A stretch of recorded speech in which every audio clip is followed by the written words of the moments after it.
What's up, everyone?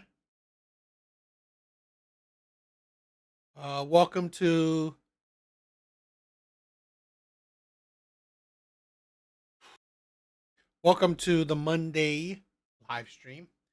Uh, sorry if you guys didn't catch. I didn't do Saturdays. I was tired. Coming home from work, I didn't have the energy at all. No, I didn't come home until like eight, 8 or 8:30. So I was tired. I was drained. So I mean, it's not like anyone is like hanging, you know, hanging on my live streams or anything. But I just want to clarify that you know I try my best to have the energy for it, and I love doing these streams. I love doing these streams, but I don't make money from them. I don't make money from these at all. Okay, I don't make money from YouTube at all, especially right now. So you know, this is only a hobby.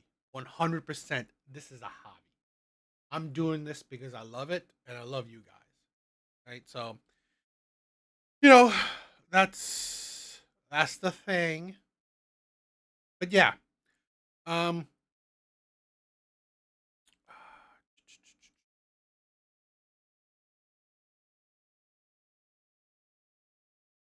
so you know, I think we have a good show tonight. I think I have a good show tonight. I have a few TikTok videos that I want to react to, and I have a interesting an interesting video at the end to react to. So I think that'll be fun. Different kind of video than usual, so hopefully you guys like it and I could react to more of those types of videos. So yeah, let's do it. So let's get started. Let's get started. Let's get started with some TikTok videos.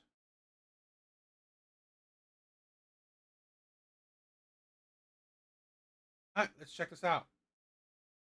So, ladies, I'm sitting in my car and I done came up with an idea. You know how you go get your hair done, but before you get your hair done, you have to put down a deposit. Before you get your lashes done, you have to put down a deposit. Before you get your nails done, you have to put down a deposit, right? And if you don't show up, you do not get that deposit back. So I done came up with an idea. We should start charging these men deposit to date us. Like we should start charging them a fee to date us. Like a 30-day trial. You pay like $1,000 to date us. So, and if they don't do right by us within them 30 days, we keep the money. I'm just saying, like, I think we should start charging men to date us. I'm talking about uh, a sing. I'm talking about single women. I think we should start charging them. I think we should start charging men to date us. So, you know, we would get something out of the deal. Like, cause if you charging them to date you, they gonna do right. And if they want to date you, they gonna pay. So yeah, I just think we should start charging. You can't go wrong. So, ladies, I'm sitting in my car. My money hungry little ish. Exactly, big bars. Exactly. This is a thing where you know what? You know what? I agree. Do it. I think women. Go ahead. Say men you charging them. Say men you want a deposit. I say go for it. I have never discouraged women for going for their bag. You know, if you want to be money hungry, cool, do it. You want to be a gold digger, cool. I'm not insulting you for being a gold digger. Go for it. If you want your bag, if you found a simp that will pay you $1,000 to date you, cool, do it. This is a thing where one, fine, you found the simps that would date you. You found the simps that would date you, pay you $1,000. I also guarantee you, those are not the men that you would want. Those are not the men you would want. But if he wants you that badly to pay $1,000 to be with you, to date you, cool. all the power to him. There are simps every day. There are fools every day. You know what? I doubt with this kind of ideology, she's doing that well in the dating scene. But this is a thing where this is the problem with a lot of women where they don't see men that are paying women like this. Okay, this is why men. You women always say, "Oh, why do men think that? Oh, if they're paying for dates, they think they should get sex because of shit like this." You think your time is worth his money? Well, then in his mind, his money is worth your body. Because this is the problem with women. They make it transactional. This is the problem with so many women, especially modern day women. You make being with you transactional. Dating, true dating is supposed you, right? The man and the woman getting to know each other. But honestly, women have made dating as him paying for your time, paying for a woman's time. Him trying to impress a woman, paying for her time, paying for food, paying for dinner, paying for experiences for her time. And this is why a lot of men just like, you know what? Fine. The Either the players, okay, or they will pay for it, tap it, and then go. And then you say, "Oh, these men don't want to commit." Well, why would they commit to you? A lot of men, some men don't value money. They don't value money. They make it, they'll pay for it, so they can pump and dump. And then you have the simps who will pay for it, but you don't want these types of men. You don't want these types of men because honestly, they don't have the looks, the charisma that you want. They have the money, but they don't have anything else. So really, what do women think that they are attracting from a stupid ideology like this? So I'm back with another why I think women should charge men to date them, because it is men out here that are using women for money. It is men out here that are finessing women out of money. It is men out here that are finessing women to take care of their lifestyle just to impress other women. So, what is the difference? Because y'all don't never talk about how men are gold diggers and how they sleep with women for money, or how they finesse women out of money. Y'all always trying to downplay the women. When it's men out here want to be women doing the same exact thing. So it's real men out here, but it's also men that are not real men that some women need to charge to date them. If you are a nice looking woman, you're well put together, you got your head on straight, you handle your business, they go after them type of women. So therefore, what is wrong with charging men a deposit to date you? And I'm not talking about sleep with you. I'm talking about go on dates with you and get to know this person before you go in too deep. This is the issue with a lot of women. You get hurt by the pookies. If I pay a stack, which I won't, I'm not going to date you. Of course not. Of course not. If I don't even know you, and I have to pay up front. It's either, you know what? It's either like, I'm paying for the hour. I'm paying to have sex. Because this is the thing where how ridiculous this is. She got played.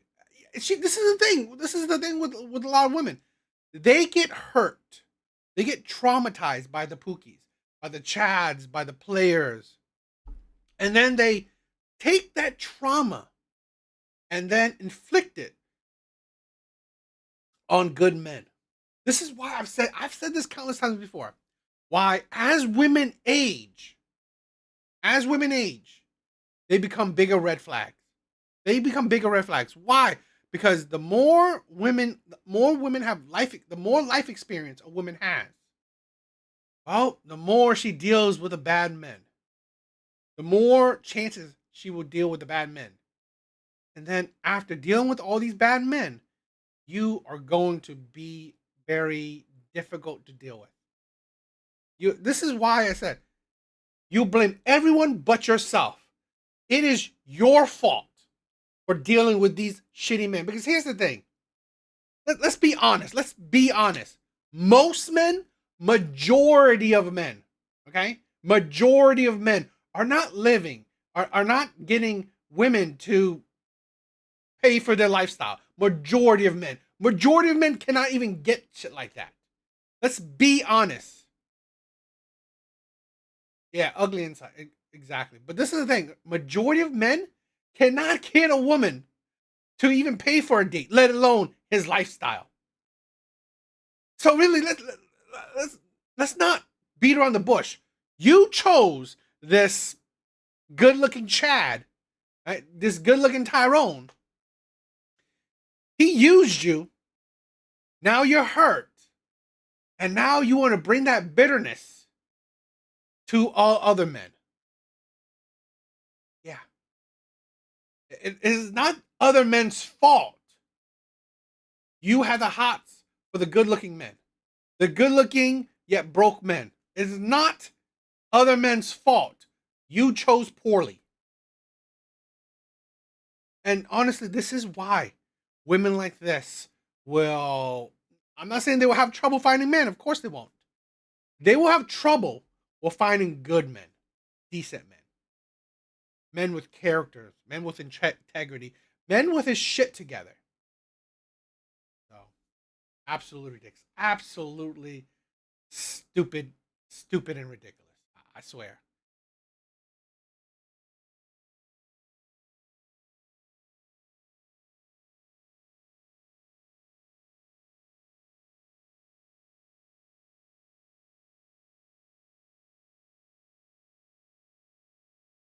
Let's check out this TikTok video. My dying wish is that men understood how important their character is. You're out here chasing the bag. Yes, you need to take care of yourself and be financially responsible. However, we women do not want to date a man who's evil and has money.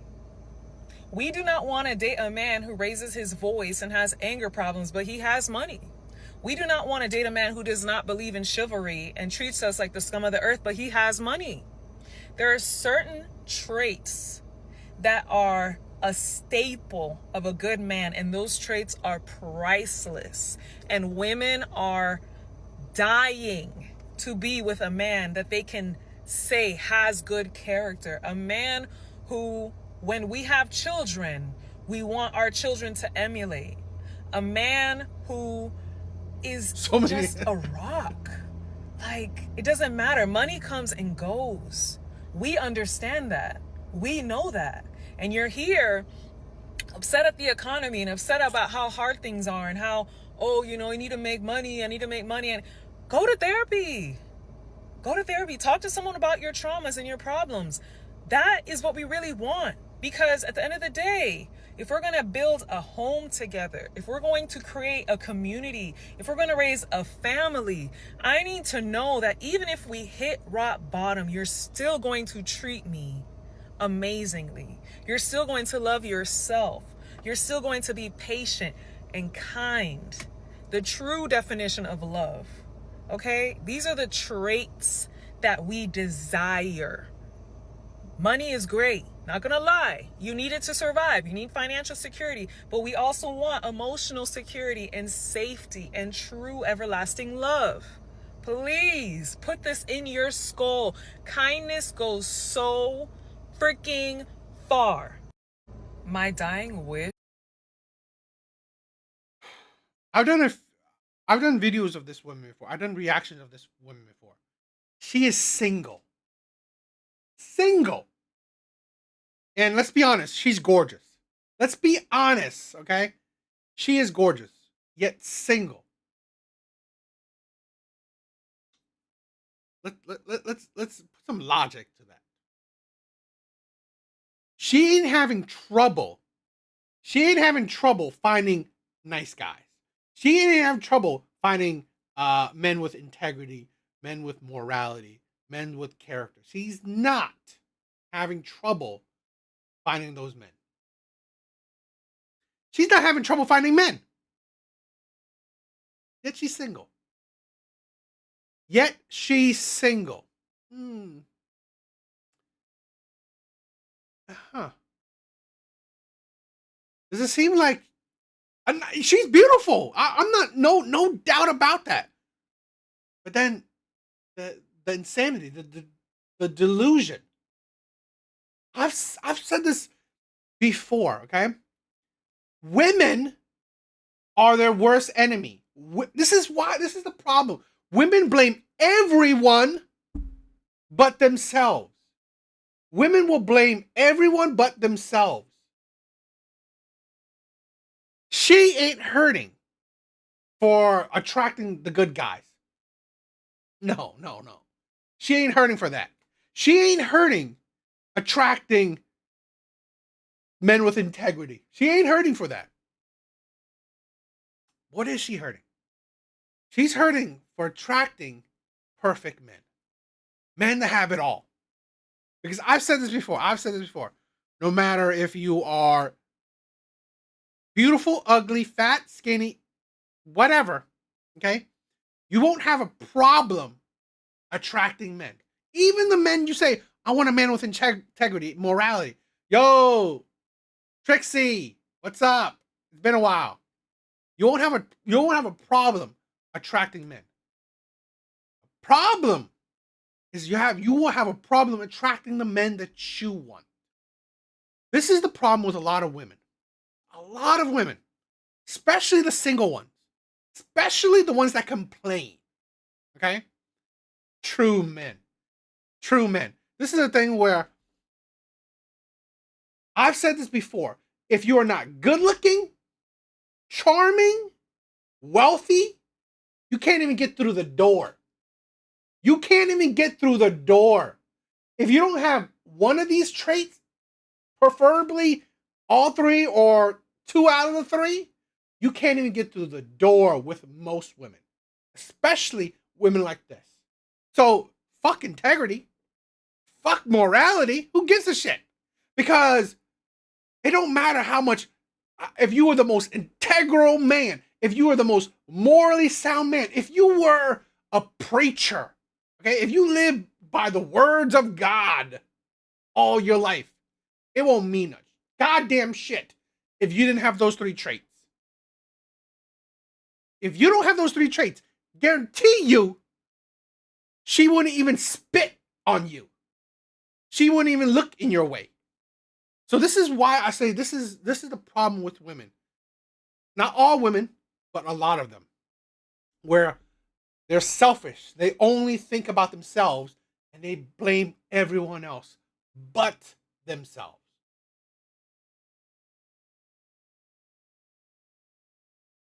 And Trixie, exactly. This is a thing where I'm sorry, a lot of women, people too, but a lot of women in particular, they don't listen to wisdom. They don't listen to wisdom because honestly, it makes too much sense. It makes too much sense. They just want to go about how they feel. Is that men understood how important their character is. You're out here chasing the bag. Yes, you need to take care of yourself and be financially responsible. However, we women do not want to date a man who's evil and has money. Then don't date him. It's like there are other men out there. Don't date him. But here's the thing. Here's the thing what women don't say. Women like this don't say. But I want a man to have money. I want a man to be good looking. I want a man to be attractive and have morality, integrity, stuff like that. This is the problem with a lot of women where please, please have some common sense. You can't have it all. Stop it. The biggest problem is the more good looking a woman is, or even the more delusional she is, she will think that she can have it all, or she thinks she deserves it all. She deserves a man that's good looking, charming, wealthy, has morality, has integrity, has good character, will want to get married, will be a good husband, will be a good father. He's funny. He's has a master's, a PhD. It's like you can just name. You can just keep going with that fucking list. They want it all. We do not want to date a man who raises his voice and has anger problems, but he has money. We do not want to date a man who does not believe in chivalry and treats us like the scum of the earth, but he has money.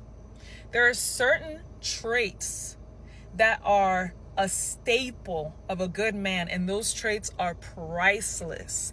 And Then date those men. Are you kidding me? Are you thinking that no man has it? No man has these traits? Really? Date these men. No, you won't date these men because you're not attracted to these men. This is another problem. Women want the men they're attracted to, which is fine. I don't, I agree. Date the people you're attracted to. The problem is they want the ones they're attracted to change. Here's the thing where this evil man with money. Well, guess what? He doesn't have problems with women. He's not having problems with women. Here's a woman who's gorgeous complaining about that man, complaining about those men. Guess what? She's not complaining about the men she's not attracted to, right? She's not. She's not complaining about the the geeks, uh, the fatties, the brokies. She's not complaining about those men. She's complaining about the men she's attracted to. Evil men with money. She just wants, like most women, to change those men. But guess what? Why would they have to change? Why would these men have to change? They're succeeding. You may say this is I always like this I guess quote. Don't listen to what women say. Okay, don't listen to what women say. Pay attention to what they do. I think so. I think that's I probably didn't uh quote it exactly. Okay? But again, don't listen to what they say. Okay? Look at their actions. Their actions. You're dating the evil men with money. Even though you say, "Oh, integrity is the most important." women are dying to be with a man that they can say has good character. A man who, when we have children, we want our children to emulate. A man who is just a rock. Like, it doesn't matter. Money comes and goes. Yeah, I can't repeat it enough. There are men out there who don't have that much money. But I guarantee you, he has the characters you're saying. He has the traits you're saying. I guarantee you. Hell, you know what? Let me DM her. I have it, right? I think I have the characters of morality, but I guarantee you, I'm not attractive in her eyes. Which is fine. I guarantee you a woman like this is out of my league. I know that for sure. But again, I've said this countless times before. It is not a problem with men because this I really want women to understand that it's not a problem with men. Why is it not a problem with men? Because the traits you ask for, you want a man with integrity. Okay, there are men out there with integrity. You want a man with morality. There are men out there with morality.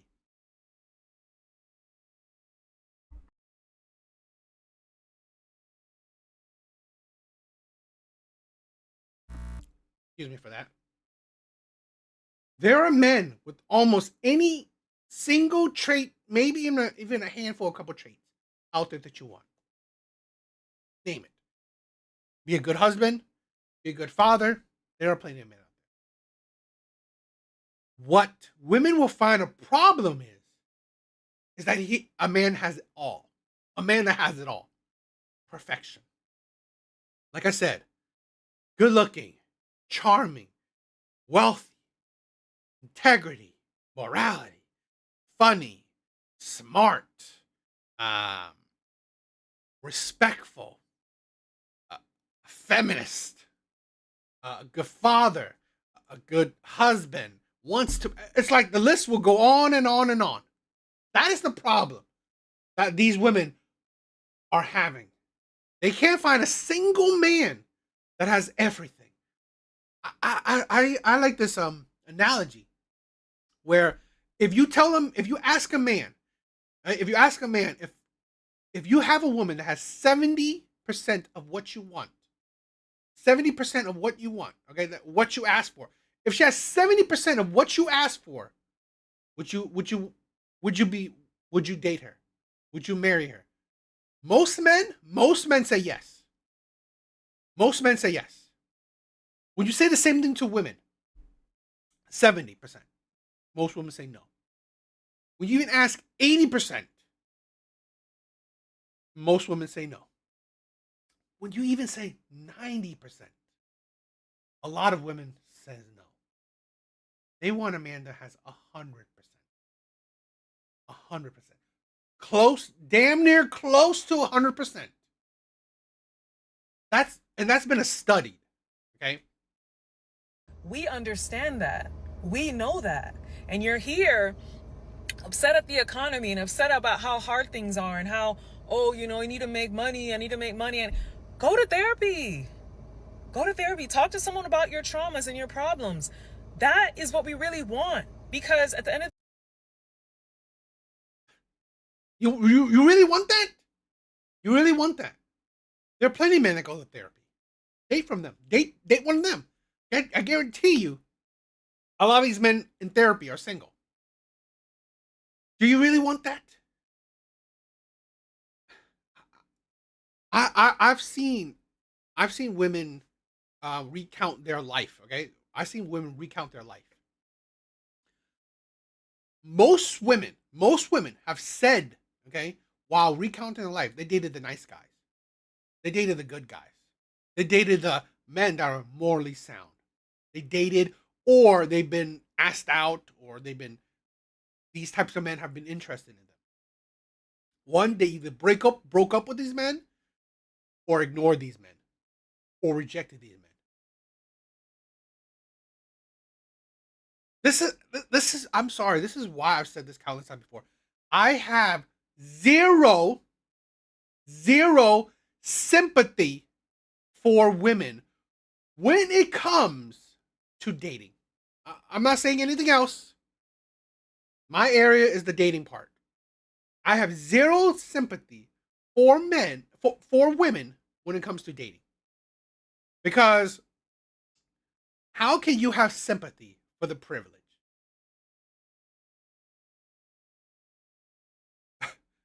You know what? Apocalypse, don't get me started with therapy, because I'm not for it either.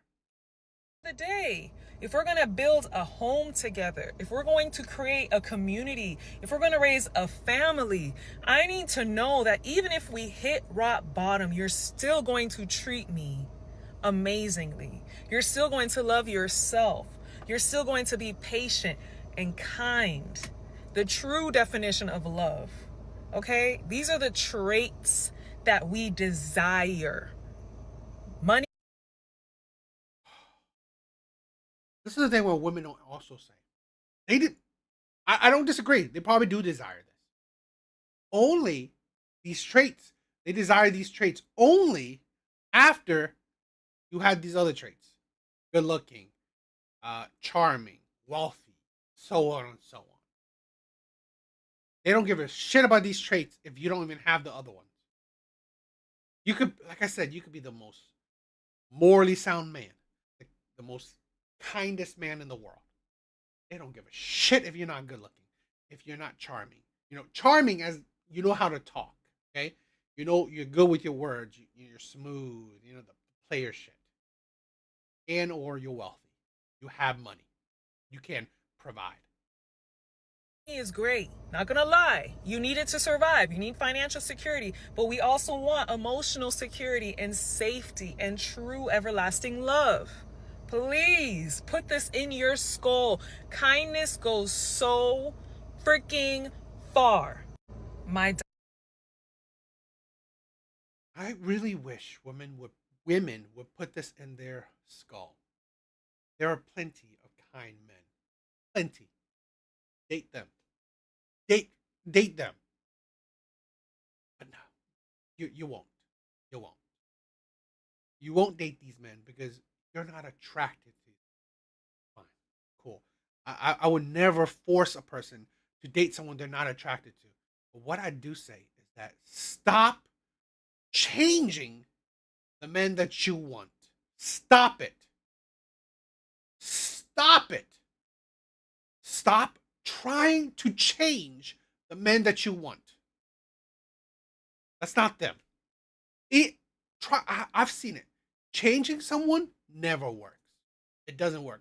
If it's not natural, if they didn't change on themselves over time just because of their experiences, you forcing them to change, you want to change the player into the I don't know, simpy, loving, I don't know, beta that you want, it doesn't end well. So yeah. What do you guys think?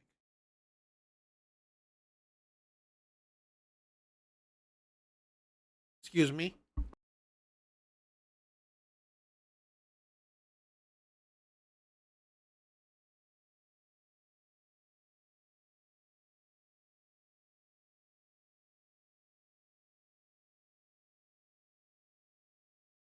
All right. Let's go on to the next one. The next one,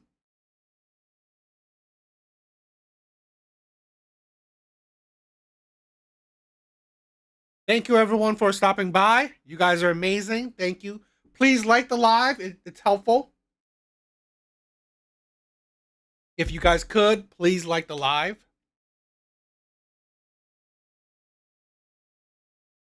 Okay, so this is about a 6-minute long video. So I won't be, letting it play all the way through and then reacting to it. I'm going to react to it while watching it. Okay, so, you know. So I broke up my engagement last July, and I never shared why on TikTok because, quite frankly, it's nobody's business. However, I know a lot of people are very curious, and while I will not dive into the details of my relationship online because I feel like that's a little tacky, I will share a fun little story. And this story is going to tell you everything you need to know about why I left that man. So let's take it back to his birthday last year. His birthday is in March. So the night before his I think it's funny that it's tacky to share details of your relationship, but it's not tacky to share your relationship. Okay. birthday, we go out to dinner with his family at a really nice restaurant. And at this said restaurant, my ex has a full cake, like literally an entire cake with candles. We sing him happy birthday. He blows out his candles. He makes a birthday wish, and he proceeds to eat what I believe was like 2 slices of cake. Badass. The next day is He ate 2 slices of cake on his birthday. She whispered, fat ass.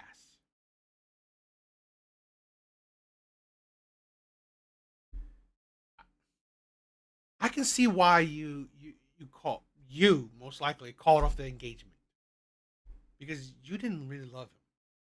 This is a thing where, and I know a little bit about this video, so I mean, just reading it, I believe a lot of women are just settling for the men that they're in a relationship with. They can't get the Chads, the Tyrones, the players, the Pookies, the Ray Rays to settle down. They can't get those men. Okay, the men that brings them fire. Okay, fire in their bellies that gives them the spark. They can't get those men to settle down. Women can't get those men. They can't change the Pookies. Okay, they can't change the Pookies. They can't make the Pookies settle down. So guess what? You know what? Women will settle for men that are stable, men that are loving, respecting, good men, kind men. In my personal opinion, they can't get. They will settle for these men because they know these men are stable. So yes, women will marry their second option, sometimes their last, but because they can't get their first option to settle down. Birthday. However, let's preface this by saying about 6 weeks before that, I asked him very casually, hey, what's your like dream breakfast? Like death row breakfast. And he tells me that it's like this Mediterranean kind of charcuterie board with like fresh fruits, kind of like a king style breakfast. So I noted that.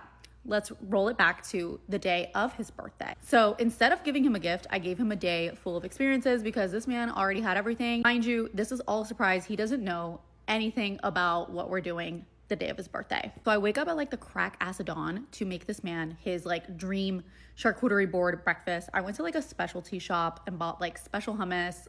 I did the whole 9 yards. If you look up like Middle Eastern breakfast on Pinterest, that's pretty much what I made him. So I bring him the charcuterie board with his breakfast. I thought you said Mediterranean. I'm pretty sure she said Mediterranean, right? I'm pretty sure that he said a Mediterranean uh, breakfast. She said Middle Eastern. Am I hearing it wrong? I'm pretty sure I heard that right. And he kind of makes fun of it, starts making jokes about it. He's like, what is this? And I'm like, that's your death row breakfast that you said was like your dream breakfast for kings. And here you go. Whatever. Kind of hurt my feelings because I put a lot of work and effort into that breakfast. I gave him grace because it's his birthday. So then I tell him, You said what would be your death row meal, your death row breakfast. Um, this is a thing where I find it hard, hard that a lot of women don't know personal opinion. I think a lot of women don't know how to communicate. I don't think a lot of women know how to communicate because women know how to communicate like women, obviously, but they're using that way of communication when it comes to men. Ask him. Ask him what would his birthday breakfast would be. Not, oh, what's your death row breakfast? This is a thing where I don't just saying Mediterranean breakfast. When she said Middle Eastern breakfast, already she most likely probably sounds like she didn't even get the type of breakfast he wanted correctly. And now she gave him a breakfast that honestly, let's say even if she did, right? Even if she did the Mediterranean breakfast that he said he wanted, that don't mean that he wanted on his birthday. On his birthday. That's the thing where a lot of women think that they know what's best. They think that, oh, they're listening, but you frame things in the way that, you know what, it wouldn't make sense. You said, what breakfast would you want on death row? That doesn't necessarily, fly on every day, or a special day. This is like, because you gotta think, that probably be his last day. So maybe he wanted to try something he'd never tried before for his last day. Maybe. Not something he wanted to try on his special day. what the first activity is, and I had booked us a horseback riding on the beach. Immediately he's like, oh my god, I can't believe you did that, like that's for you, not for me. So basically he was like not excited to go at all. And mind you, I had What fucking man wants to go horseback riding on the beach? A man plans that for a woman. A man plans that for a woman. I swear to God, this is the thing where, and this is why I said I read a little bit about this, the comments, and kind of foreshadowed everything for me. This is the problem with a lot of women: selfishness. Okay, I'm not saying all women, of course. I'm saying a lot of women. This is the problem: selfishness, pure, utter selfishness.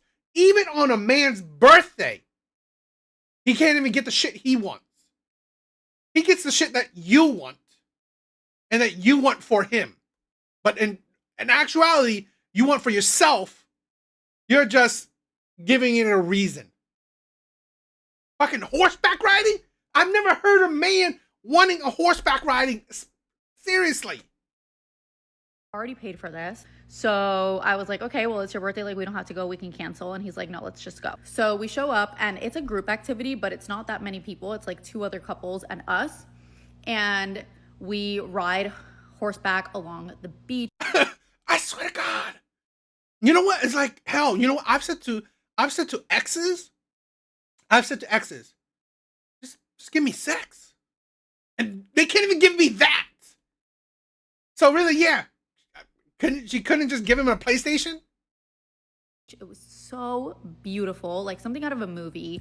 And I'm just enjoying myself, like trying to hype him up and have him enjoy himself too. And the whole time this man was complaining and so miserable. He looked so miserable. So after the horseback riding ends is our next activity. And I booked us a couples massage at a 5-star hotel, the Faina, which is like a really nice hotel, really, really nice spa. And I thought we were going to have our massage and then enjoy the amenities. And then I thought we were going to have lunch at the Faina after. Like, that's what I had planned for us. As soon as I park the car and then we're about to get out and go to the Faina, he literally tells me he doesn't want to do this.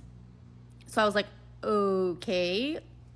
I mean, I guess I can call and cancel, but I'm gonna have to pay like. Literally, she planned a day for herself. She planned her own birthday. Fucking spa?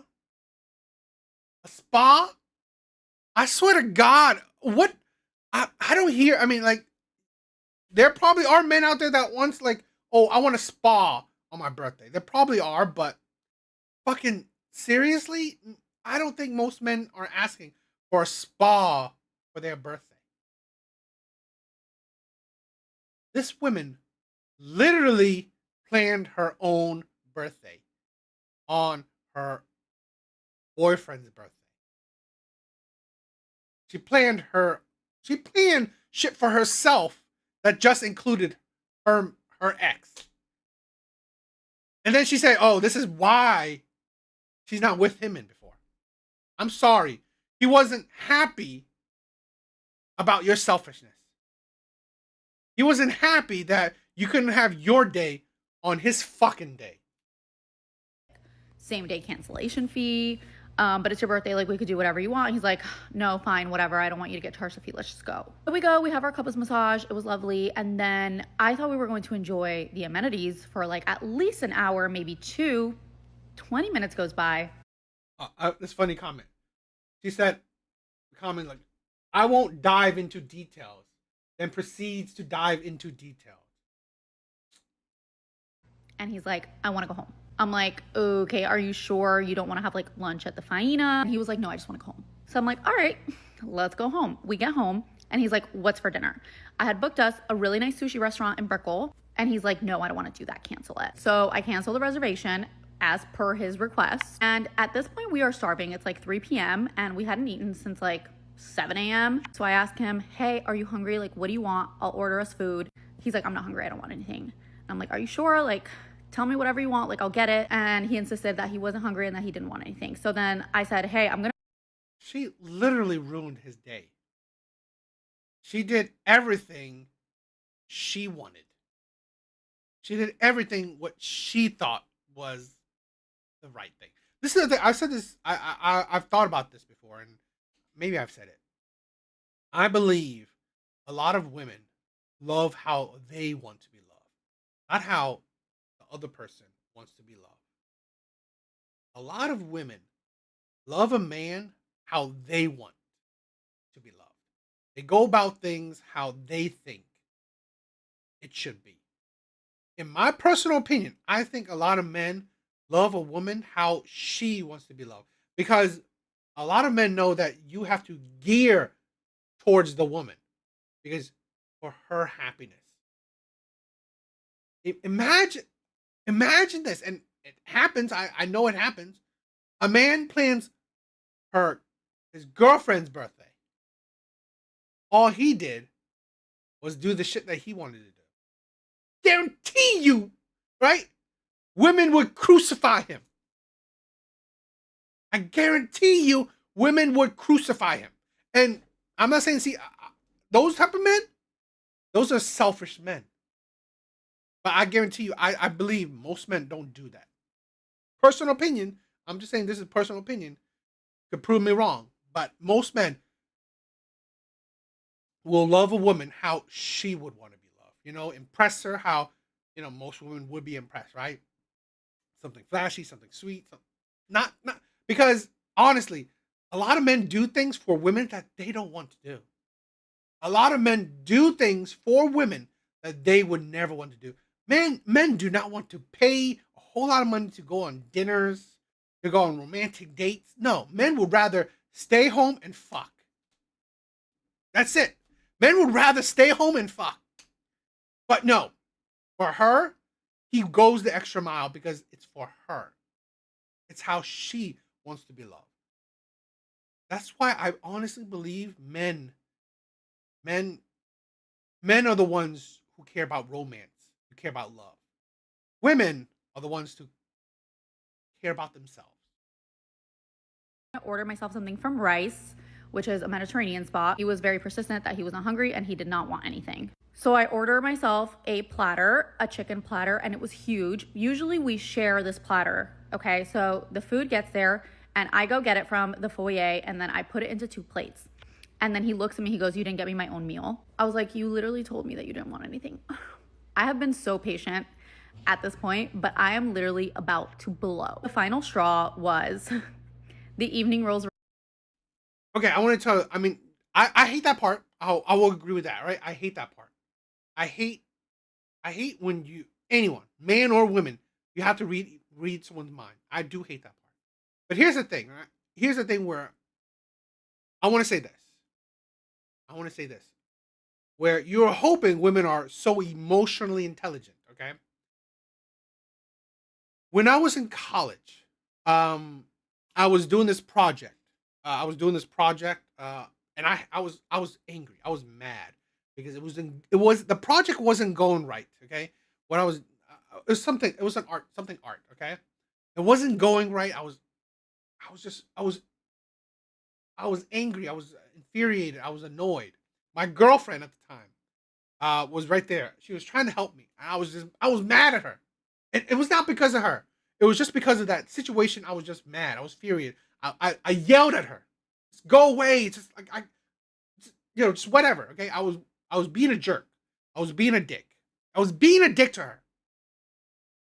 I was being a dick to her because I was just infuriated, right? Because of the project, because it wasn't going right.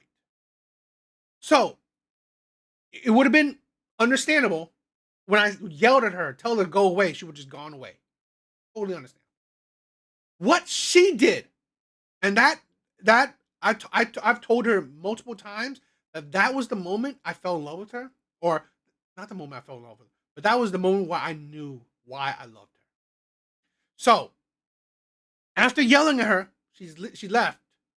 She went around this. I was in the campus building. I was in the art building. She went around looking for a senior, okay, a senior artist. Told him, talked to him, brought him up to me, brought him to the classroom I was in. Okay, it was after hours. So brought him into a classroom I was in for him to help me. I told her that was the moment. I just like that was she didn't have to do that, but that moment touched my heart more than anything in my life. Because I was an absolute jerk to her. I was a jerk to her. 100%. I was a jerk. But she had the emotional, intelligent understanding that I was just frustrated. I was just frustrated.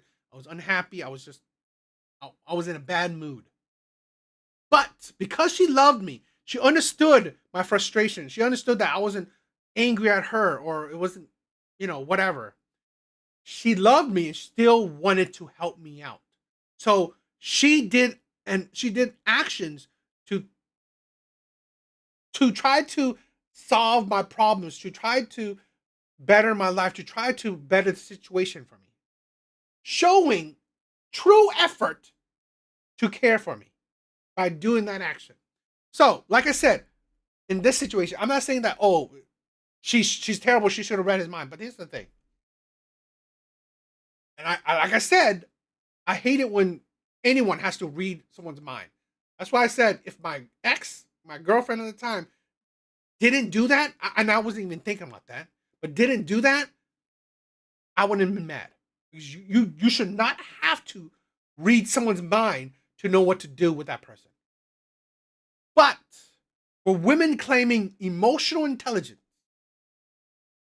sympathy, empathy, all that shit, you knew you made your boyfriend's birthday a shitty day. How about go the extra mile and just get him food anyway? Oh, I mean, like, how many times women have done this, right? Women have done this countless times before. Oh, I don't want a present. I don't want a present. But in their mind, they want a present. But what happened to your intuition? What happened to your empathy? What happened? Yes, he said he didn't want anything. But for a peace offering, right? For another true effort of love, like true effort of trying, because honestly, she didn't. All the other shit she did was for herself, not for him.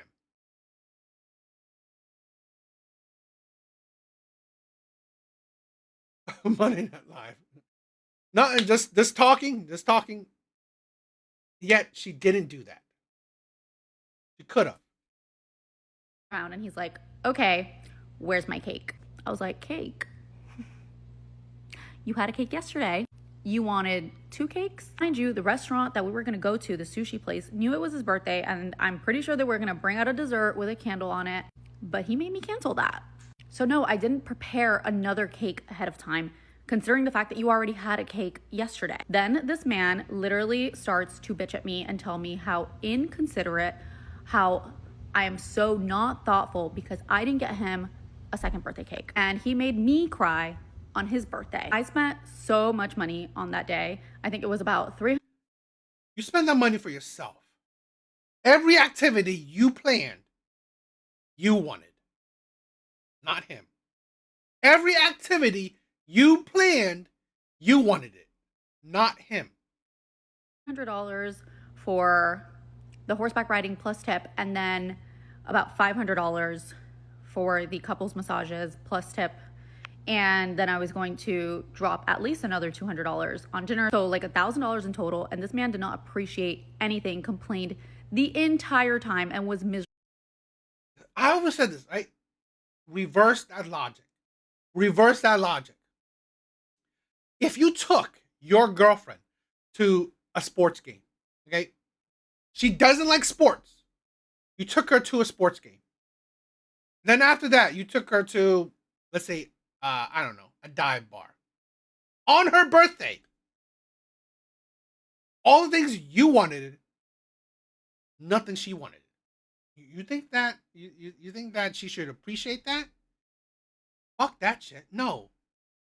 Why would someone appreciate you doing something that you want? Okay? Why would they appreciate you doing something you want and you're just making them tag along? All day, and then he made me cry on his birthday. And that should just tell you everything you need to know about why I left him. Because you're selfish and that man didn't condone your selfishness. She doesn't. Yes, she doesn't. This is what I'm saying. She doesn't see that she's wrong. No accountability. Women will blame everyone but themselves. That's how it is. That is how it is. What do you guys think? I thought this was an interesting story. So, what do you guys?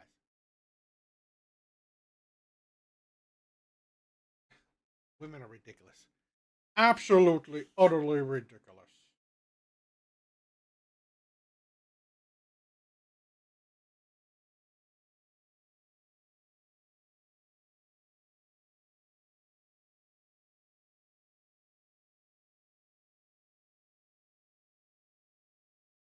All right, on to the main video. Okay, I wanted to. I like this guy. I like this creator. Okay, so I wanted to check it out. I think you guys. I hope you guys will like it too.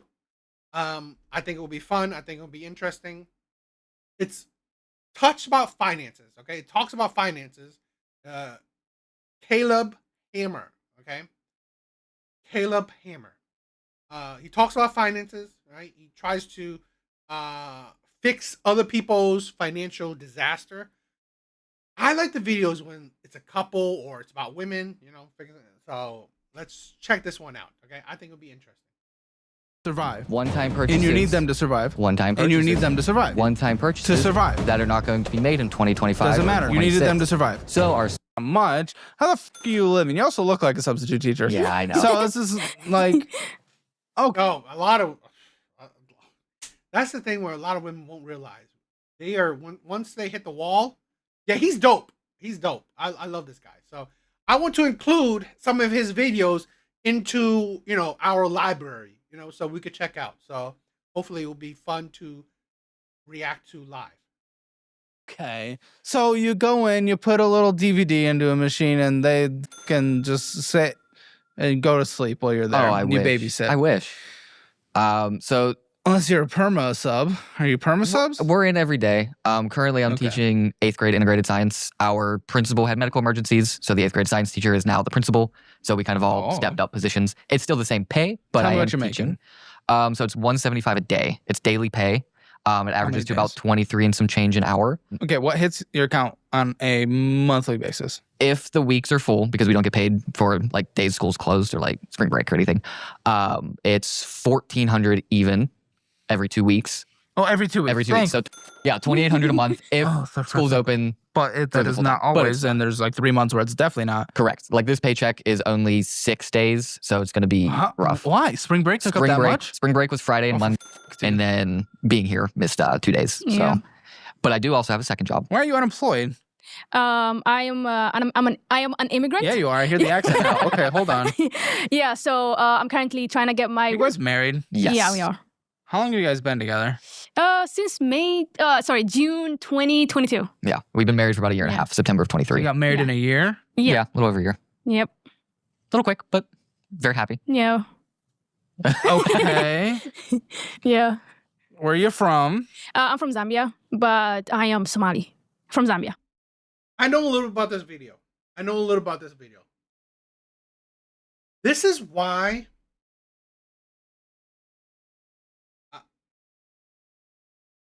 I worry about passport bros. I'm not worried about men that travel to get ass in other countries. No. What I deem as passport bros are men, new age men, that are trying to find relationships outside of the West. That's what I define passport bros. Okay, I'm not defining passport bros as men that travel so they can get ass. That was before the whole passport bro shit. So this is a thing where this is the problem with a lot of men, where you don't know how to you don't understand women. You jumped into a marriage knowing this woman only a year. She's unemployed. You are a teacher. And now you are struggling in finances. You're a fucking idiot. In Africa. Were you guys on a different show on TLC before this? No, No. 90 Day Fiance. No. No, she was over here for school, and we Yeah. met on a dating app, and that's kind of what kicked it off. Yeah. Okay. Yeah. So how long until you get this work visa? I applied for it. I had one, and then it expired in August of 2024. What are you doing? I was working in customer service. Okay, but that is money, and we need money in Pittsburgh, cost of living area, edge of the Rust Belt. Okay, yeah, not horribly. And that's the thing where I'll say this, right? If you are going to date outside of your country, those women, okay, are traditional women. If you are weak, if you're a weak man, if you're a stupid man, if you're not smart enough, you cannot lead traditional women. And the problem is, if you can't lead traditional women and you marry said traditional women, you are only going to turn these traditional women straight feminists or straight modern women where they're going to use you.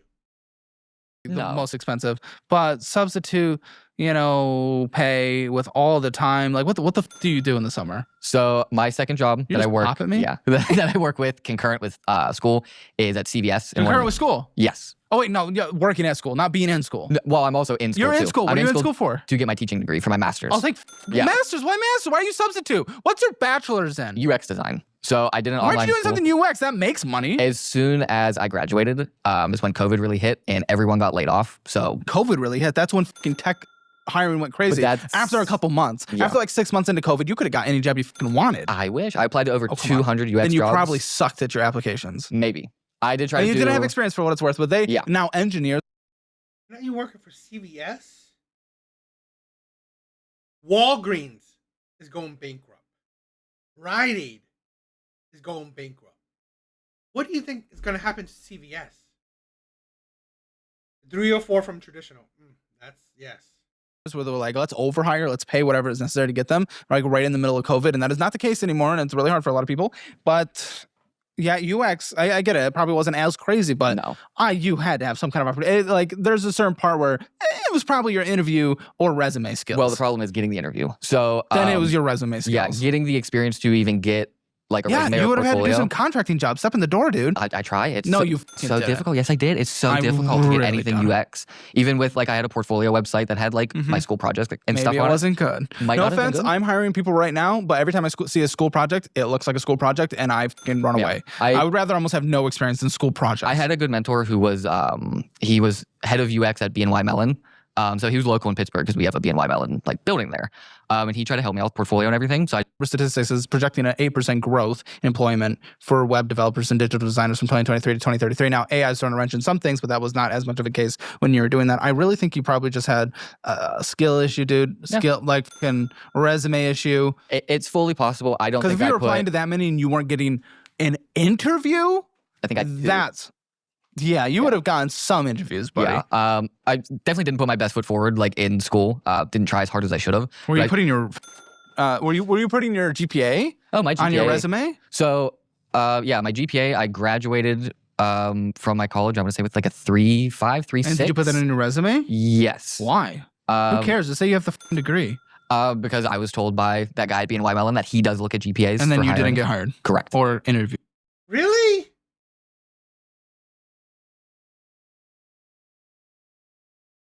Big bars. You think she's hot? I don't know. Correct. So maybe we're not listening to him. I So is way hot also. I don't know if she's hot. I think she's very average.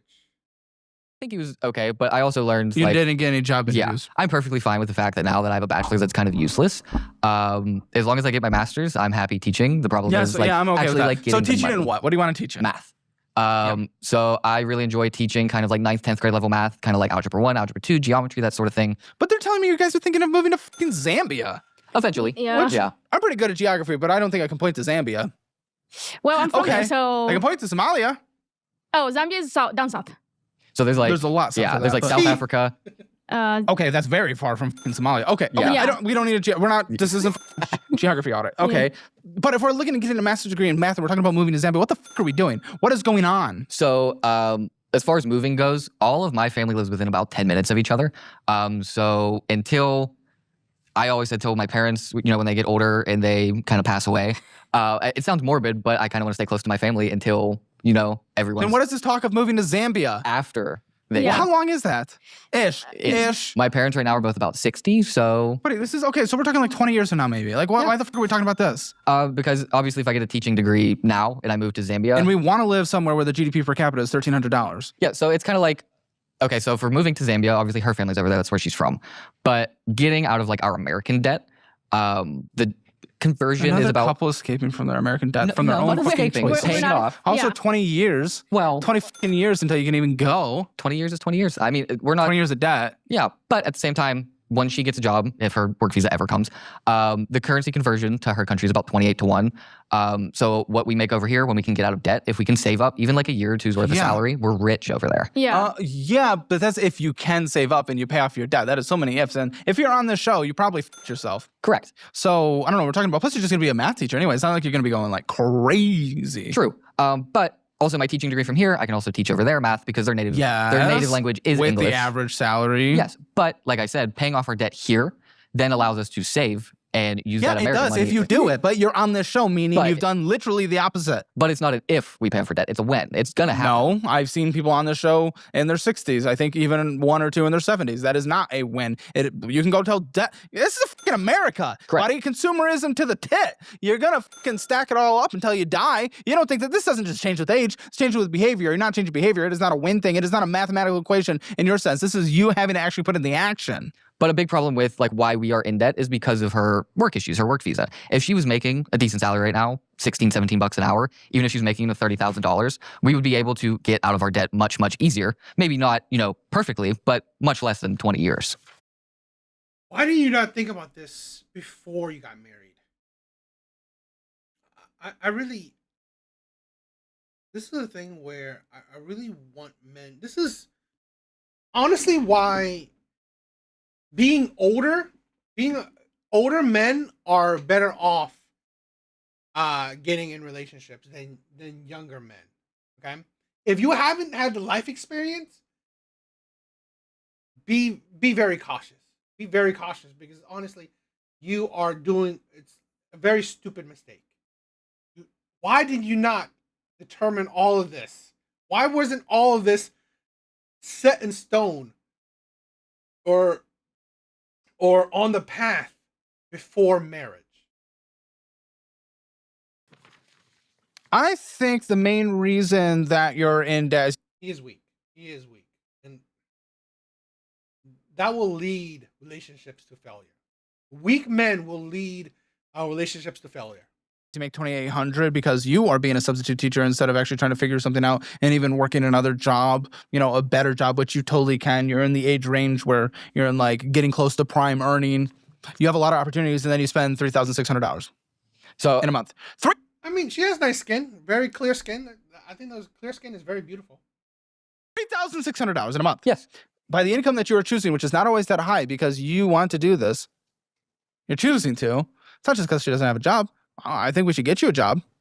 It's not allowed. Yeah. I know. Yeah. And that would be great if we can get there. But that is not the sole reason. You're using it as an excuse instead of you actually picking up a little. So come December, when I can get hired as a teacher, step one pays $48,000 a year with a master's degree in math. Helps. Which is $13,000 more than I'm making now. Yeah, let's get a But I master's also degree to make have- $48,000. Sounds That's like the starting. By step 20, if I stay teaching for 20 years, that's about $98,000 a year. Oh, buddy, listen. In our generation, because we're pretty close in age, the average is we leave jobs in 2.5 years. Yeah. I don't think that's a lot of people that get in teaching, they stay in teaching, you got the a lot of the government benefits. I'm not saying that's 100% you. I have someone I know. She told me so many teachers that get into teaching leave after a couple semesters, i.e. maybe a couple years. It's like, the stories I hear about teachers or things that are happening in schools, they can't cut it. Like, seriously, teachers are dropping like flies. And this is a thing where, honestly, I would never tell a man to be a teacher because that gets you nowhere.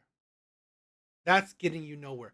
You're getting into debt to make pretty much minimum wage. You're getting into debt to make pretty much minimum wage. I see his divorcing him. I see divorcing him the moment her debt. Most probably. I see her getting that green card. She'll be divorcing him. Once she gets her green card. He is the problem. This is the thing where me and my chat, we're not hating women. We will hold even men accountable. We will hold men accountable. He is the problem. He is the problem. He should not have married when he doesn't have his shit down. I'm sorry. Don't marry when you don't have your shit together.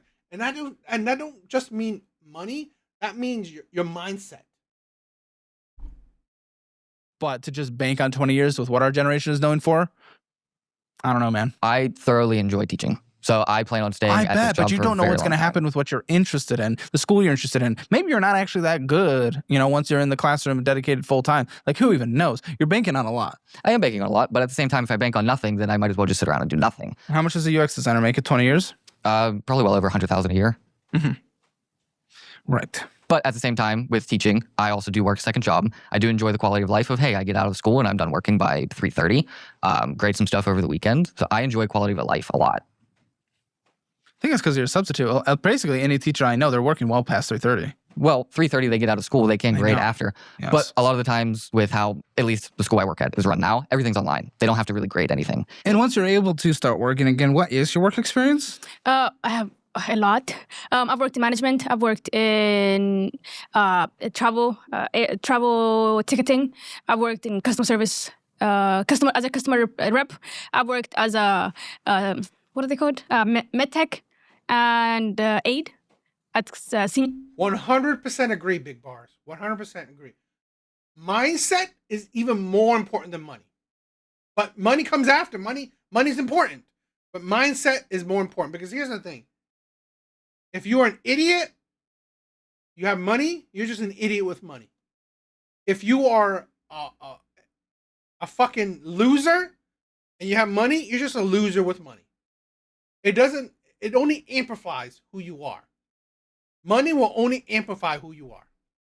So that's why I 100% agree. Mindset is a big important thing. Yeah, living homes. I have worked logistics. That's actually the one I've worked the longest. Logistics. So like with her customer experience, the company, she has an NDA, so she can't say necessarily what company she worked for because of who they helped. That's fine. But customer service, she dealt with like financial stuff with people. And what, helping them? Because I guess you need her. It's a certain financial app that you can invest in. She was helping them with like their accounts and deposits, that sort of stuff. Okay. She was, I don't want to say bad, but her managers kind of let her have it because she's not necessarily Americanized enough to, when we call customer service, apologize to people. I don't speak to a single American when I talk to customer service. But like how they're all supposed to say, hey, I'm sorry you're going through this problem, and let me help you and all this stuff. What'd you say? She's straight to the problem, straight to the solution. Here, I fixed it. Have a good day. Bye. Cool. Why didn't you adjust and not be bad at your job?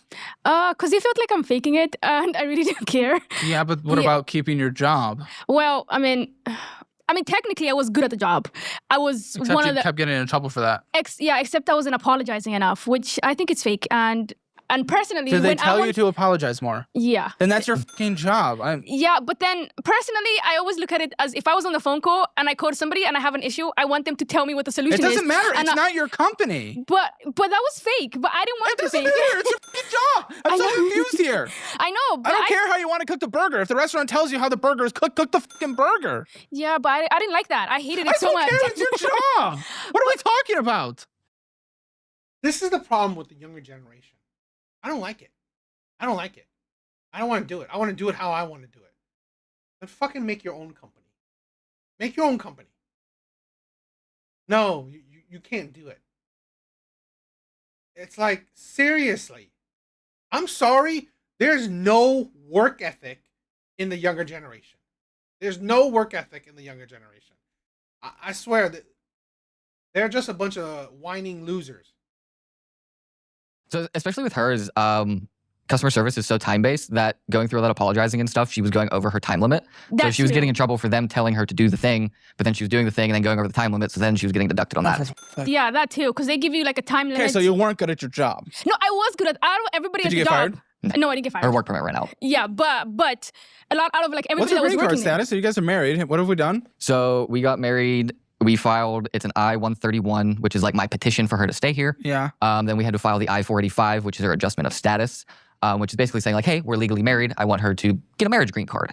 That's been pending about a year now. Over a year. And then we filed for her work permit in August, and that's supposed to take 3 to 5 months. The problem is he doesn't know how to lead his relationship. I can just tell you, okay?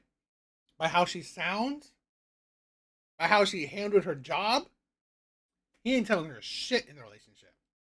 In 8. Okay. Yeah. So right now she's legally here on basically a marriage green card because while that's pending, she's allowed to stay here.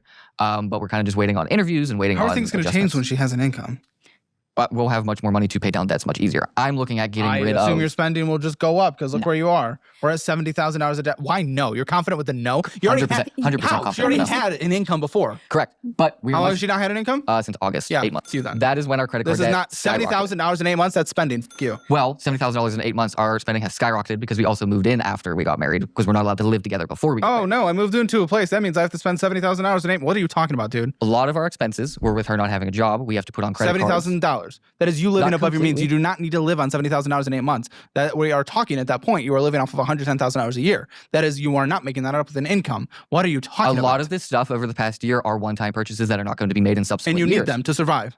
One-time purchases. And you need them to survive. One-time purchases. And you need them to survive. This is what I'm talking about. One-time purchases To survive. that are not going to be made in 2025 Doesn't or matter. You 2026. needed them to survive. So our spending Doesn't. Hey, our spending is going to go down because of those one-time purchases. Or no. Are you fucking stupid?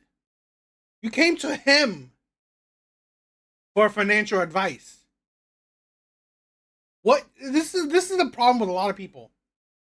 Your way of thinking has gotten you to the shithole that you are living in right now. Okay? The problems that you are dealing with right now comes from 100% from you. Your way of thinking. The audacity, the entitlement to speak back. Calm yourself, okay? The entitlement. That's Longer not how on the this budget. works. Listen. Next year, maybe you'll want to buy a chin. I don't know what's going to happen. At some point, everything gets pushed. You will find a replacement for that spending. The spending that you did last year that are one-time, you're going to find one-time purchases next year. I only have 4 of these conversations a week. That's it. For 3 years. So you're saying my position is the same as everybody else's position and that I'm not unique in any way, so why would I be on this podcast in the first place? Yeah, basically, because essentially everyone that comes on the show, trust me, I've heard that this show... Just because our spending was bad in the last 12 months does not mean it's going to be bad in the subsequent 12 months or the 12 months after that. Behavior just changes because we wake up one day. We are here to get our behavior changed and look at what we need to change. I don't change behavior. I will give you advice on what you should and should not do. And that advice but you spent will help our behavior. Yeah, if you follow it. Yes, that's what we want to do is follow it. That's why we're here. That's why we're here. Okay, fucking bingo. Got it. Ding, ding, ding. Buddy, everyone says that. Again, you think you're unique? You're saying exactly what everyone says every single time. Okay, I'm here to get help. If I didn't want help, I would not be here. Then maybe you should fucking listen instead of interjecting. Oh, yeah, go ahead. Interject. No, go ahead. There it is. Okay, your one-time purchases that you did last year, you will have one-time purchases for the rest of your life. This is what happens every single time. And even still, she did not have a job since the middle of last year, since after the middle of last year, and you guys chose to live on $120,000. Even if they're one-time purchases, I don't give a f. You chose to live off of $120,000 a year when you barely make scraps. So I don't give a f. Mad disrespectful to be entitled on someone else's show. If they're one-time purchases, you chose that. So how about we go into the finances and look what we can fix? Buddy, it's a fix. Here's a fix. Let me give you a little fix. This will solve your entire issue, and we can fast forward instead of doing an hour and a half. Here's a fix. Don't spend $120,000 in a year, you dumb. He's being sensationalized.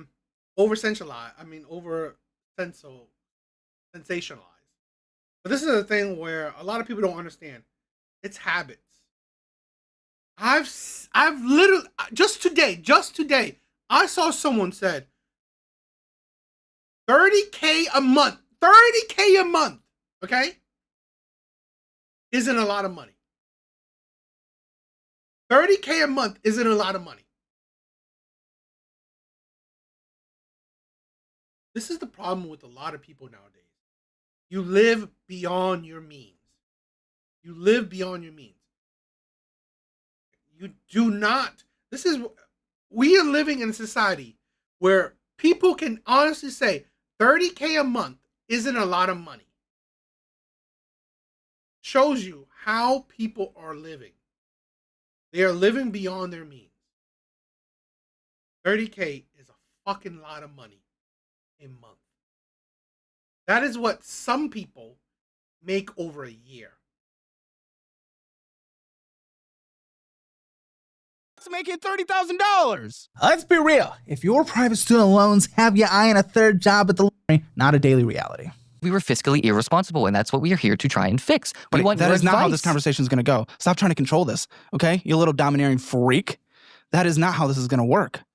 I am trying to learn about you. Yes. I get into your brain, we figure it out, and then we go through the finances, and then I get to learn about them based on the establishment that you set before of your personality, that I get to know about you and why you did the things. Guess what? Special guy. I don't know if math teaches this, but when I look in your most recent month, I can't see what you spent in August. So yes, we're having a conversation about what last year looked like that got you into $70,000 of debt. I agree. Yeah, I don't think the master's degree is going to solve that equation for you. So yeah, we're going to talk about maybe the mistakes you made. Absolutely. I 100% agree. So stop with the let's go into the documents then. I know we're going to go into the numbers that happen the rest of your life. I never said that. Okay, then why are we defending ourselves like it's just one-time purchases that'll never happen Because again? certain one-time purchases will never be made again. I have already Sure, looked but at they will certain be ones. replaced with other But one-time that's purchases. what I don't want to do is replace them. But they always will. But you say they always will. They don't necessarily Yes. have to always be. With your discipline, if you choose to. I know, that's what I need to work on is my fiscal discipline. Yeah, with this so stuff. let's learn about why you did those in the past. Tell me, what were you purchasing, dude? Instead of just saying, I'm fiscally irresponsible and trying to move on. What the did you actually do? So you got to get that. But going on vacation to Ocean City. Yes, that is necessary for surviving and moving into a new place. This fucking guy. What are you talking about? That technically that was before, but How would you talk about since fucking the unemployment? That's Because what your I'm entire let's frame back. Let's get to where this started. You specifically said we are going to get out of debt when she gets income because everything's going to change because we got income. However, obviously, mathematically, you can do that part. You know that is not why you're in this debt. Correct. Because no amount of income she gets, unless she gets a six-figure job, would make up for the kind of spending you guys did last year. So tell me what the fuck you guys were doing since she got unemployed. spending money on dumb Also, I don't really You said make. it was just one-time purchases. Also, I don't really have the money coming in to kind of. Hey, how about you work like a fucking man then? I am working. What the fuck do you mean? You took 3 months off when she was unemployed. I didn't take 3 months off. It was summer break. I worked over the summer. What'd you do? I work at CVS. You said you weren't bringing in money. You would have been bringing in money if you were working They at let CVS. me work 30 hours a week. Okay, 30 so hours a that week at is $19 money. an Then hour. don't say you didn't bring in money. I never said that. Did he not just say I he didn't legitimately make never money? said that. No, I work at CVS while I work during school, and over the summer they don't let me work full time. They let me work 30 hours a week. Who doesn't? CVS. Okay. Because they can't transition me from part time to full time because of benefits. But you pick up a second job somewhere else. That's what I'm trying to do right now. Over the no, summer. last year. I don't give a shit about right now. We're still talking about last summer, trying to follow along. Yeah. Why didn't you work a second job? Because she was still working over the summer. She got unemployed in August. Why didn't you pick up School a second started in job? August. Why couldn't you pick up a job in the evenings? You don't make enough I money. work at CVS in the evenings. It was CVS in the evenings. I work at CVS. Why did you work at CVS right now? I am. Why didn't you say that? That's what you do for a living. How am I able to give answers without a full picture? Listen, to be fair, you cut me off after I said substitute teacher, and I never got to go back into that How much do you make at conversation. CVS now? It's about $19 an hour. How many hours a week are we currently working? During school, it's about 10 hours a week. I work there Mondays and Tuesdays after. You can do more than that. I work there Mondays and Tuesdays after school. They don't let you work Saturdays, Sundays. Sundays are only open for. Are there other overnight weekdays other than Monday and Tuesday? Yes. Might need to check your I calendar also for that have one. my schooling that I have to do.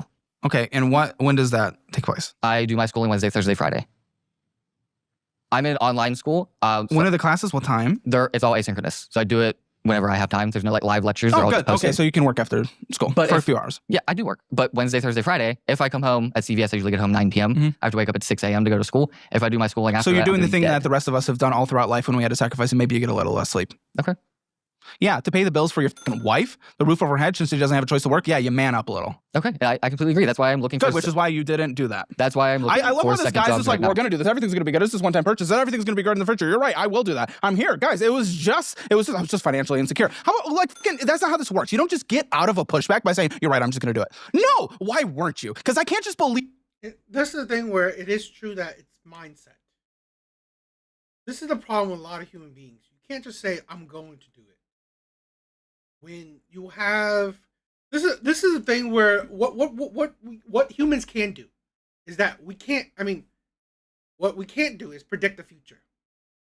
But what we can do is use the past to predict the future. Okay? Use the past to predict the future. We don't know the future. We don't know what you will do. But we will, by using information from the past, we have a good estimation of what you will likely do. This is why, honestly, why I find men in general, not all men obviously, to be more logical, because men care about the past. Because it's a good indicator of the future. Because again, you can't predict the future.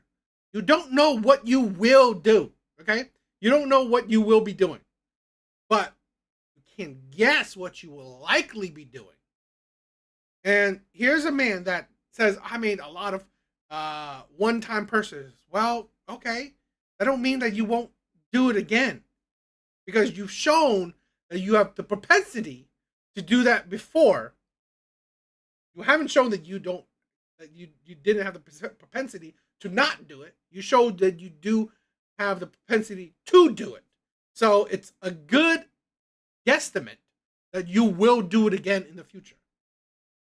So, again, why I say accountability is also important, and it's important throughout. He should know that, okay, I have this problem.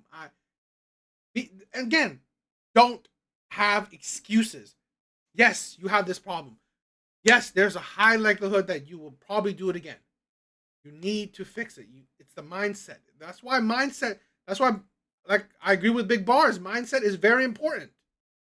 And yeah, he's probably a cuck. I don't know.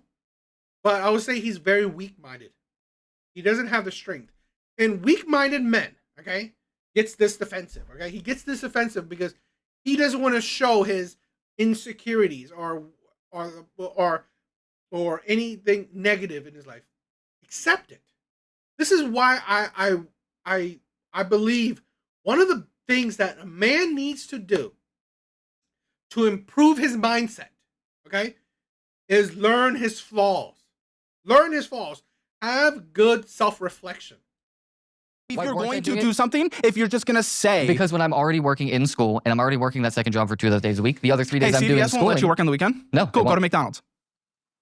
Why would I want to go work at McDonald's? Sure, $15 an hour. Money? Money? Yeah, money. I have schooling I have to do as well. Okay, you didn't say that. You said Monday, Wednesday, Friday. Again, how am I able to have any kind of assessment if you refuse to answer a question sufficiently? I am perfectly capable of working, but I don't want to work 7 days a week. I don't give a fuck what you want. You're under by $1,000 and you have a wife who can't work, and it is not her fault. Yeah, but I am not working 7 days a week while I'm in school. Yes, you are. I'm going to fail school. That's going to be more student loan money that I'm going to have to do. But you said you did school Monday, Wednesday, Friday. You did not say Saturday and Sunday. I do school Wednesday, Thursday, Friday. Wednesday, Thursday, Friday. You did not say Saturday, Sunday. Saturday, Sunday. Okay, like maybe I could pick up a second job. Yes, that's what I just said. That's literally what I just said. That's what I'm trying to do for the summer right now. I'm applying to jobs currently. Overhead, actually. For now. Keep going $1,000 in the negative every single month. We'll see how long that lasts. You married a lazy man. How does that feel? I don't think he's lazy. Really? I think he's okay. He's not willing to work Saturday and Sunday. Yeah, I think he should take a break as well. You don't want the bills paid.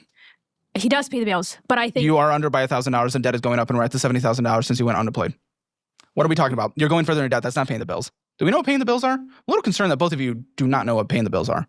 Which makes me a little nervous for the future of this conversation. Going to debt is not paying the bills. We do realize this, right? That is actually additional bills now? Yeah, but he is working 2 jobs and going to school, so I do not think he's lazy. He is not making enough when he has time to go make more money, and he is choosing not to. And he just said... This is a thing where... This is why you shouldn't have gotten married. If you didn't want to work extra, which is fine, you shouldn't get married, because now you are providing for yourself and another person on only your income. Only your income. So yes, I agree. Caleb said, you should work more. You should work more, because this is the problem. You chose to marry a woman that can't work. You chose to marry a woman that can't work. So guess what? It's your fault. It is your fault. So no, you don't deserve relax time. I'm sorry, you don't.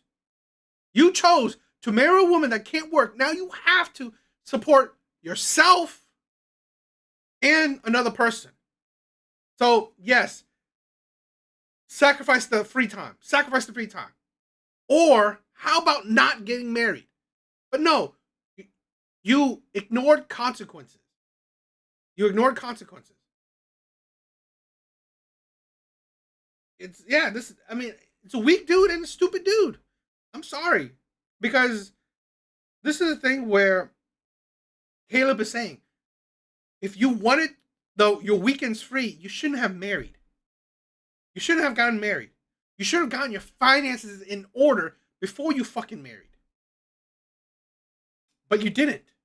So now that you are married and now you have responsibilities beyond yourself, well, that's the sacrifice you're going to have to make.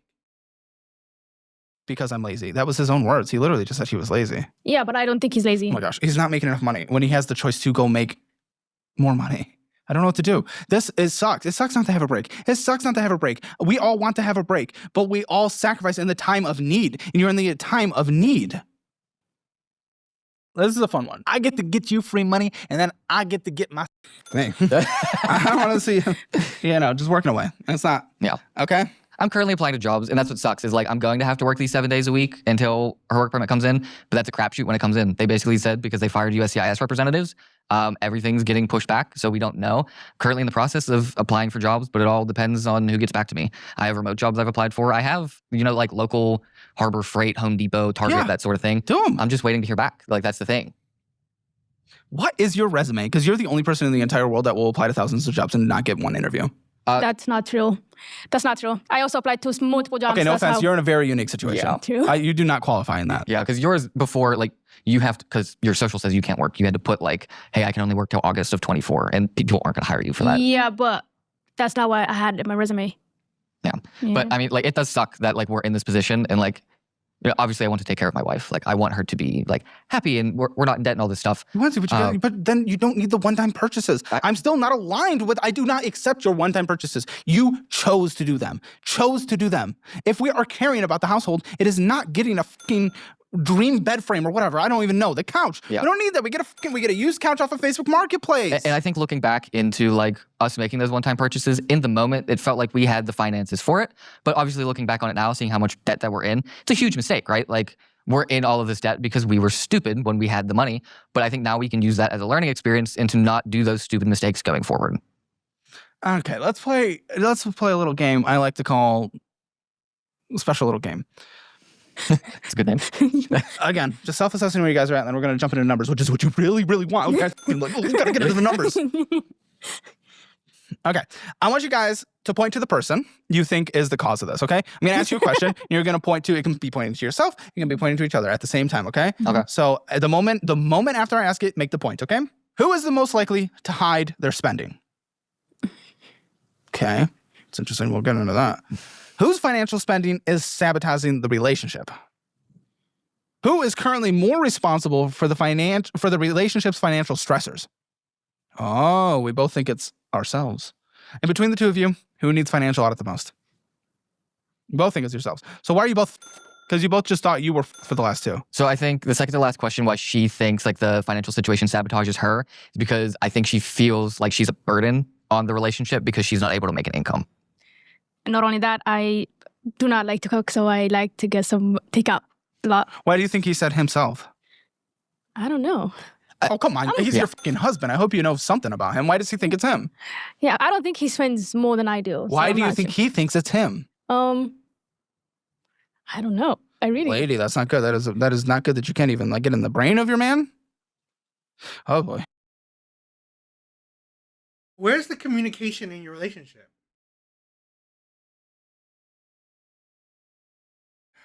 This is why desperate men are their own worst enemy.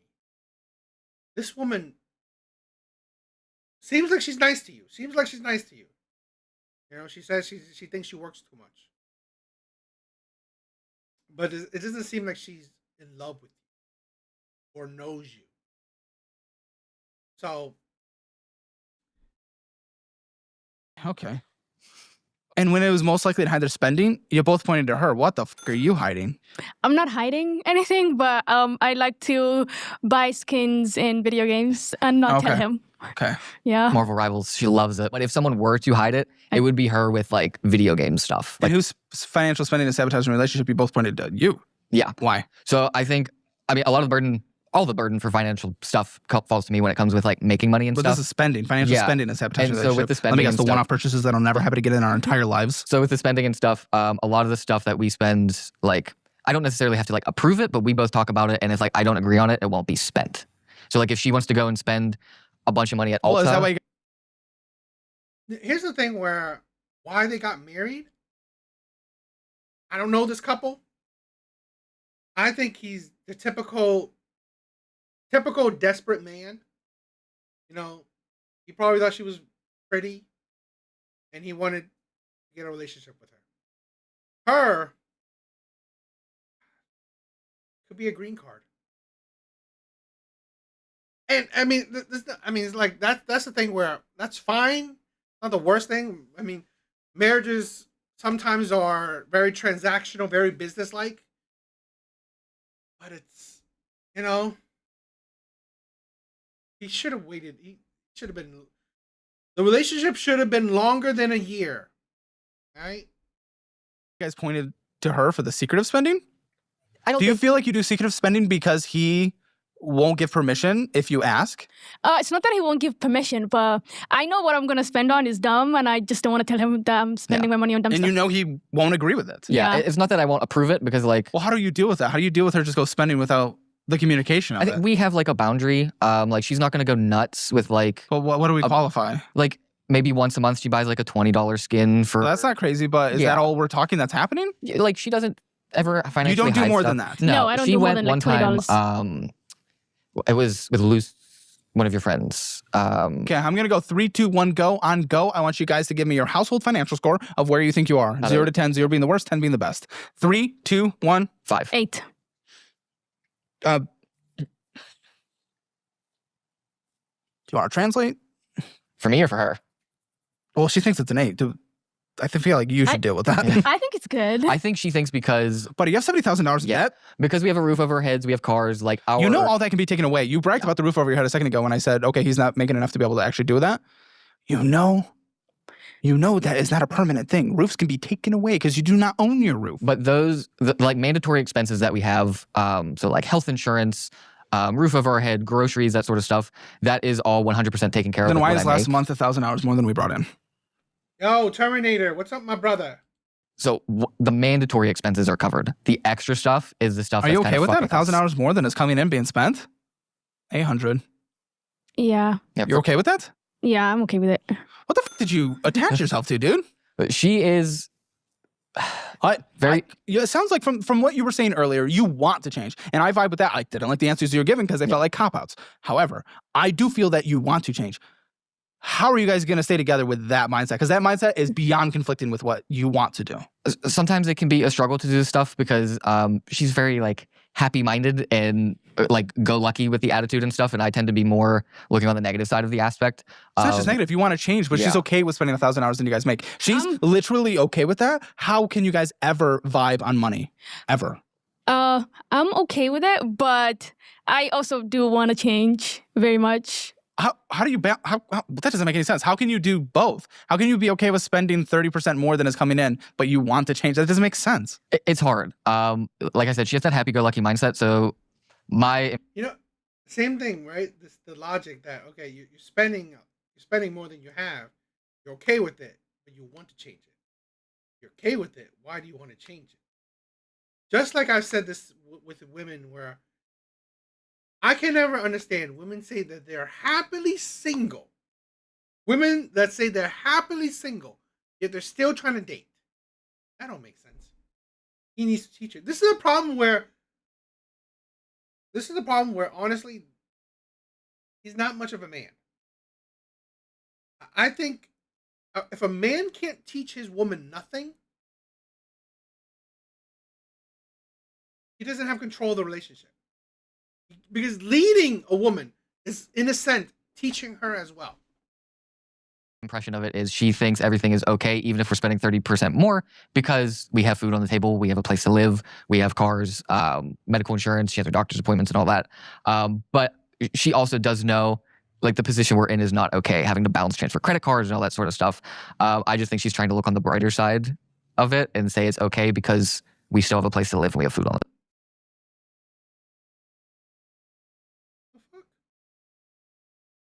Oh. Sorry about that.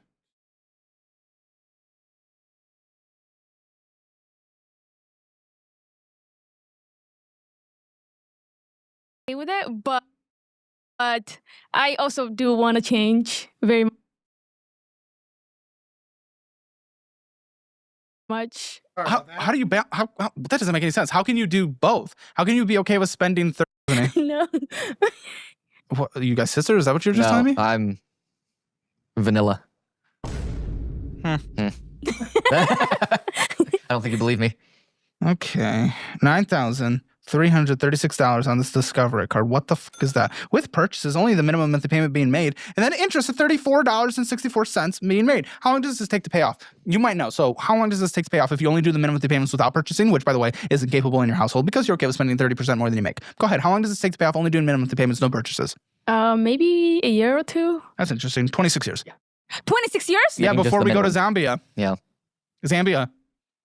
Oh, well, I thought it was like 1 to 2 years. No, it's just the 26 years. Yeah, maybe don't spend 30% more than you make. Damn. Because that was a balance transfer from Amex. That's why sometimes it's worth working on the weekend, even when we're tired. Not that we want to, not that we want other people to. I don't want people to conflate that wrong. But sometimes, look where it puts us. 26 years. And the longer we put that off by making less, and spending more, the longer that goes. That gets to 30 years before you know it. That gets to 35 years before you know it. That gets to your deathbed before you know it. Hey guys always ask me, Caleb, what do you invest? It's a balance transfer on her Discover. So that should still be interest free. No. Hold on 1 second. Because we No, buddy. First of all, that is 4%. So it's not interest free. You are 4% on 9,222. But then, yes, of $232, you are facing nearly 18%. So no, there is still interest happening. 4% is not the end of the world, but it is still brutal. It is 4% on a large number, making your minimum monthly payment higher on an income that can barely afford it. And why are we balance transferring like that? interest. The interest. Now, what happens a lot psychologically, of course, we know people balance transfer. They think they've made the progress, so they don't do anything more. And it is being suggested in your overall behavior that that potentially is mentally what you guys thought because you did not make more than a minimum monthly payment. So you guys let your foot off the gas when you do something like this. Well, for that card in particular, we've only been making the minimum monthly payments because we've been paying off other cards. We'll see. I'll go through the debt. That better be the case, and I hope that's the case. I paid off one card and a personal student loan. I mean, they're telling me you're about to buy a new fucking fan. A fan? Yeah. Yeah. Yeah. Like what kind of fan? Like Just $20 like fan? a cheap room fan, yeah. Like we want to get like a nice fan because So like that you can use the balcony? because our AC is so expensive for our electric bill because our big patio door that we have is sealed horribly. So it constantly runs You the can AC. kind of fix that handyman style, though. Well, so the building is super old. So all of the stuff, like the rubber around the door is all like off and the building's not going to replace that unless they have to replace the whole patio door, and they will not replace the whole patio door. So we have, for the summer, we have big, or for the winter, we have big. And this was your everyday spending card, historically? The Used to Amexes. be. Oh, the one that you Yeah. transferred into this? Yeah. Why do you have an everyday spending card? A credit card. You guys are not credit card people. You don't know how to manage that to save your life. You put one-time purchases that'll never happen again for the rest of your life over these. Because no one ever buys more than one couch. Yeah. So like, even with the fan, like our electric bill, just trying to get that high. We have big plastic tarps over our windows right I'm now. okay with the $20 fan. That's not the big. Yeah. That's not the big issue for me. It's just like it's the behavior that got us here in the first place that we're certainly not fixing because we spent $800 more than came in. Last month, $450 of that should have been for her passport, which is like, $450 out of 800. Yeah. We're talking about half. Come Yeah. on. What are we doing? yeah. Shouldn't be going out to eat literally once if we're in our negative. If we're in the red, we're not going out to eat once. I don't give a shit. And that's a big problem that we have is Yeah. like, she sometimes doesn't want to cook, and I am a Not a horrible choice. cook. You don't have a fucking job. I don't Yeah. give a fuck. That's not like traditional values or anything. I don't give a fuck. You don't have a job. That's your job. Because you guys can't afford anything. That's just math. Yeah, and so to go out to like Sheetz or Dairy Queen or No, why whatever it the is. fuck is that even a choice? Why is that a choice? Why do you feel like you don't get You know, this is the thing where why even marry a woman that is straight from another country. Why? When she doesn't even have traditional values. If she's at home and you're not getting home cooked meals, you might as well marry your typical Western woman.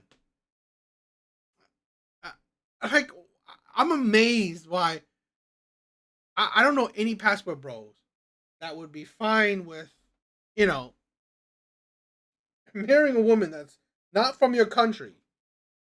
Marrying a woman that's not from your country. And she doesn't even cook for you. And you are fully providing. What's she staying home for? Playing video games? She's staying home playing video games, spending your money on video game accessories. So yeah, I can see why she's happy-go-lucky. She doesn't have to cook, and she can play games. Who knows if she's even cleaning then? This is the thing where it's weak mindset men. You marry women that are not Western, yet they are practically just as lazy as Western women. What's the point? This is the thing where it's hard, where there are some passport bros that say you might as well not bring women over. And I'm not saying he brought her over, because she was in the US for school. So he didn't bring her over. But again, she's an immigrant. She's not, she's not born here. So like, yeah, that is true. Big Bars is right. I mean, marry a woman that can't cook, she better be fucking working then. I swear to God, this is the thing where I swear here's the thing where it's not the misogyny. It's about pulling your own weight. Pulling your own weight. If you're not cooking, you're not cleaning, you're staying home and playing video games, I swear it's like she better be rocking his world in the bedroom. And even that, to participate in the making progress. Because I hate cooking. I don't give a he probably hates working his extra job. Yeah, but I hate cooking. So. I don't give a he probably hates working his extra job. Can we say something that wasn't just copy and pasted? Do it. Just do it. Just like you didn't want to do the thing that was required at your last job when it was your job. Maybe you just have to do it. Why don't you meal prep a couple times a week so you just warm it up? So it's not a fresh cook every single time. Yeah, but we both do not like leftovers. I don't care what you guys like. Stop using this word like. I don't give a do you guys realize that your debt is getting worse? You can lose your roof over your head if you can't pay rent. And when your debt gets worse, your minimum monthly payments go higher, which means, at some point we might not be able to pay our rent. That roof over your head, that precious roof that we really like. Yeah. So I don't give a about I like or don't like. I like the roof over your head. I like survival. Can we choose that, please? Can we choose any inkling of responsibility? You guys are in your upper to mid 20s, mid to uppers. You can act like adults, I promise. I can try, but I don't know if I could actually do it. What the fuck are you doing here, dude? What was this a desperate attempt at marriage? Like, No. what are we trying to do? No. She's okay with spending more money. I'm sorry, I'm being rude, but I don't give a like, she's okay with spending more money, you're not. You're willing to sacrifice by going and working your ass off. She's not willing to literally cook a meal. What are we doing? How do you guys like vibe and last together? There's behaviors that have to change on both of our parts, and those are behaviors that have to change. I have to work more. She has to maybe like step up a little bit when it comes to household stuff. But you're at least applying clean. for jobs. She's not making the steps towards stepping up. Yeah, so, like these are things that we have to work on in our relationship and stuff. And I think this is kind Be of honest with me, not just. this is why I hate, I see this, right? A lot of times when you read comments on like men's content, right? You read the comments by men. Those comments are by men like that. The comments are by men like that. You see these beta males, these feminists, these delusional men. Those comments are by men like that. This is the thing where it's the problem, right? Where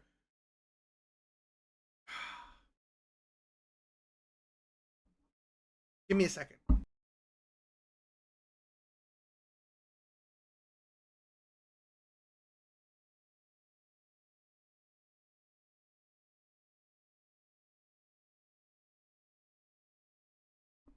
Sorry, allergies. Yes, he is lost and weak. That's the thing where he should have had this shit together already. Okay? He should have seen the red flags. He should have understand women. He should have let these certain things fly before the marriage. This is the beta male that was desperate for a relationship. I guarantee you, he was desperate for a relationship. So once he see a woman that he thinks is pretty and she's willing to date him, he's willing to marry her right away. He's willing to lock her down right away. It's failure. It's not like, don't mince your words just because he's right here. Do you feel any kind of resentment here? No, with this? I really? love her very, very much. There's no resentment. There's nothing. There is no part of the fact that she's not willing to sacrifice, but you're willing to sacrifice everything. I don't use the word resentment. There are times that, you know, I wish she would cook sometimes, but never do I resent her in any way. Okay. Like I would, if I ever felt any sort of resentment towards her, I don't think I would have ever married her. I don't know. You guys married after a year. Mate, you can still feel resentment. You're just probably desperate. I'm sorry, these young men who are weak-minded, who are delusional, you know, who is not fighting against the matrix, okay? They're weak men. So they are desperate to, you know, sucker for love. They are desperate for love, okay? This is the problem with a lot of men. We are desperate for love. We are desperate for love, especially in our younger years. In our younger years, we're desperate for love. And we would do whatever it takes to lock down that love. Yes, it's a sad thing. We did. I think we were both kind of at that stage in our lives where we realized, you know, we were perfect for each other. So that's why we got married. We vibe very, very well together. Our finances, you know. How were we horrible. perfect for each other? Are you sure we weren't perfect for the situation? No, situation. I was looking for a girlfriend. She wasn't looking for anybody. But what were you looking to? He was looking for a girlfriend. She was looking for a green card. Stay? No. You were going to go back to Zambia? Yeah. Zambia. Yeah. Yeah, My she plan was was to go back home. I got to look up for Zambia. Yeah, she was fully set on going back home. And then we ended I doubt that.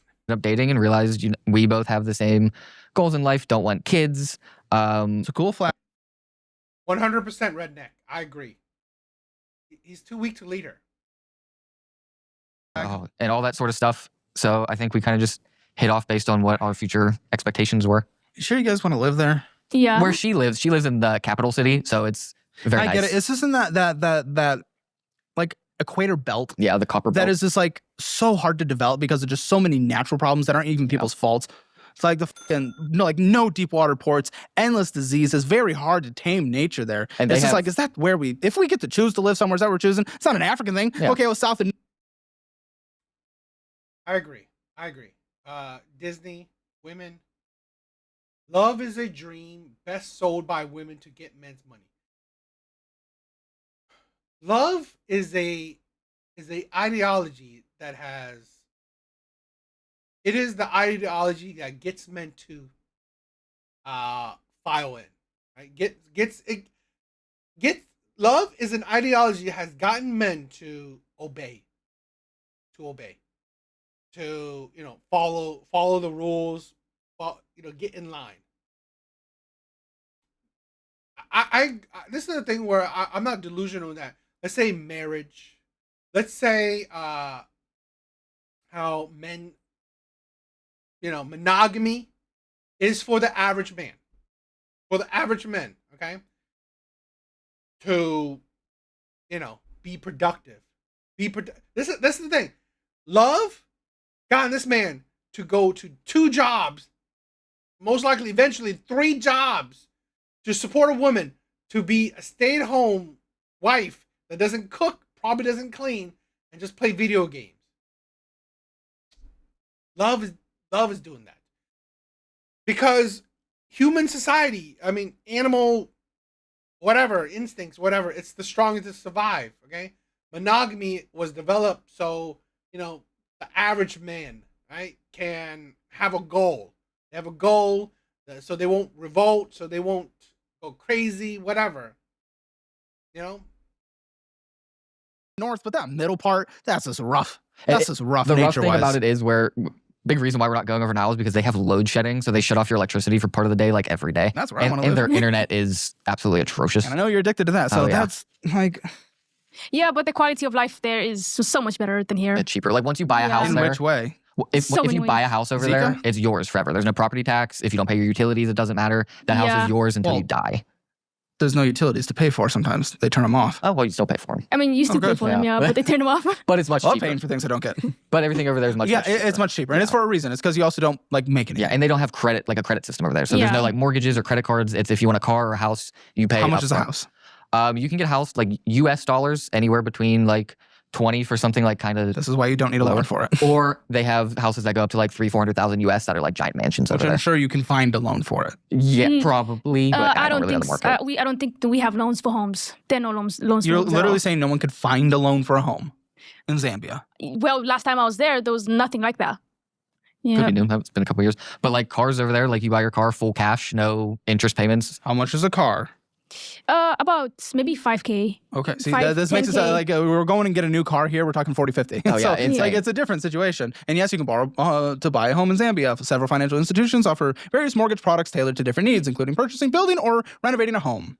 Zambian National Building Society, Zambian Home Loans, Zambian Static Bank Zambia, Asaba Bank Zambia. She doesn't even know about her own fucking country. Zambian National. And it's kind of idiotic to think in the 21st century, in 2025, there's no loans. Seriously, that's how a lot of people make money. Everyone is loaning. Commercial bank. Yeah, but I get what you're saying. Yeah. I get what you're saying. There's a reason. When people brag about why something is so cheap, there's a reason. Yeah. And you also, it's the cost of living. When everything's very expensive in the Bay Area, you also make it significantly more. Yeah. But do it if you guys want to. I'm certainly not against it. Yeah, I'm not against it. I'm obviously have to repay stuff off because making a Zambian salary over there is not going to pay like student loans that I still have to do over here. And we have $70,000 to pay off, but no behavioral change. But a lot of the compromise that we would get from living over there, I'd be perfectly happy with. I bet you there will be some once in a lifetime purchases once you move there. Blue cash every day. What's going on with this card? So that's our everyday spender. I opened that maybe 3 years ago and then put her on as an authorized user after we got married. So that's kind of what we spend up until a month ago when we got a Sam's Club card. Spend groceries on, gas on. You paid last month's off. We're at $1,079. Is this always paid off? Not always, but the balance on that one, I usually put well over the minimum on that. I usually put $400 a month towards that. Well, that wouldn't pay it off. We're at $1,079.99. Let's just put the minimum monthly payment for budgeting purposes, $40. Okay. 4 years just to pay that off, by the way, if you only do minimums. Wendy's, Spotify. Aren't you going to miss Wendy's? I will miss Wendy's. That's where our first date was. Wingstop. Aren't you going to miss Wingstop? No. Raising Cane's. Aren't you going to miss Raising Cane's? I will. Sheets, Hulu, Dairy Queen. It's like we just can't be doing like when we're literally under on a monthly basis. Or even if we're breaking even, but this month we have a big passport thing, right? Then you have to cut on this stuff. That is just what an adult does. That is what someone who is sacrificing do. And guess what? Your sacrifice of having to work more is now because you refused to sacrifice and cut your spending before, and you've gotten yourself in debt where your minimum monthly payments are higher. You are now forcing yourself. Like you could have maybe worked an extra, 5-10 hours a week to break even before, but then you chose to spend way more than you made. So now you're forcing yourself to work an extra 20-30 hours a week. And that is no longer a sympathy. Oh, I'm sorry you have to do that, because you chose to do that now. You chose to make the spending that has boosted these minimum monthly payments to where you no longer have a choice. Are there any big expenses coming up too, like that passport? So she just had in the past 2 weeks 4 fillings. We do have dental insurance. Good, but usually that it's not great. It only covers 50%-ish, I think. So for her 4 fillings out of pocket, that was about $400. And then she has 2 of her wisdom teeth coming out at the end of next month. How much is that going to cost? So they gave us the bill before insurance because they don't know what insurance is going to cover. It's $1,400 before insurance. So usually they said insurance covers maybe a little over half, 65%-ish. So maybe around $500 to $700, depending on what they cover. And then she's had dental work 14-ish fillings over the past year and a half. Oh my, yeah. And that That's was crazy. That was before we had insurance. So that was all out of pocket, which is probably around cost? $4,000 total. Oh. And that was Care credit card. That was all interest free for 12 months that we paid off. So that's all paid off. You know, if for the for the regular viewers, right? I've said this story before, where I got into 10K debt. Okay, I took out a 10K loan to pay for my ex's medical surgery. Pretty soon after that, she left me.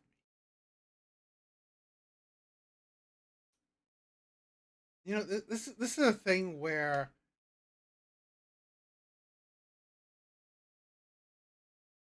men have to be more cautious how they go about life. Because at the end of the day, you will come to realize, now, if you're lucky, you won't. But for a lot of men, luck is not there. You will go into debt to provide for a woman who maybe at a drop of a dime, at the best opportunity, whatever, could leave you stranded.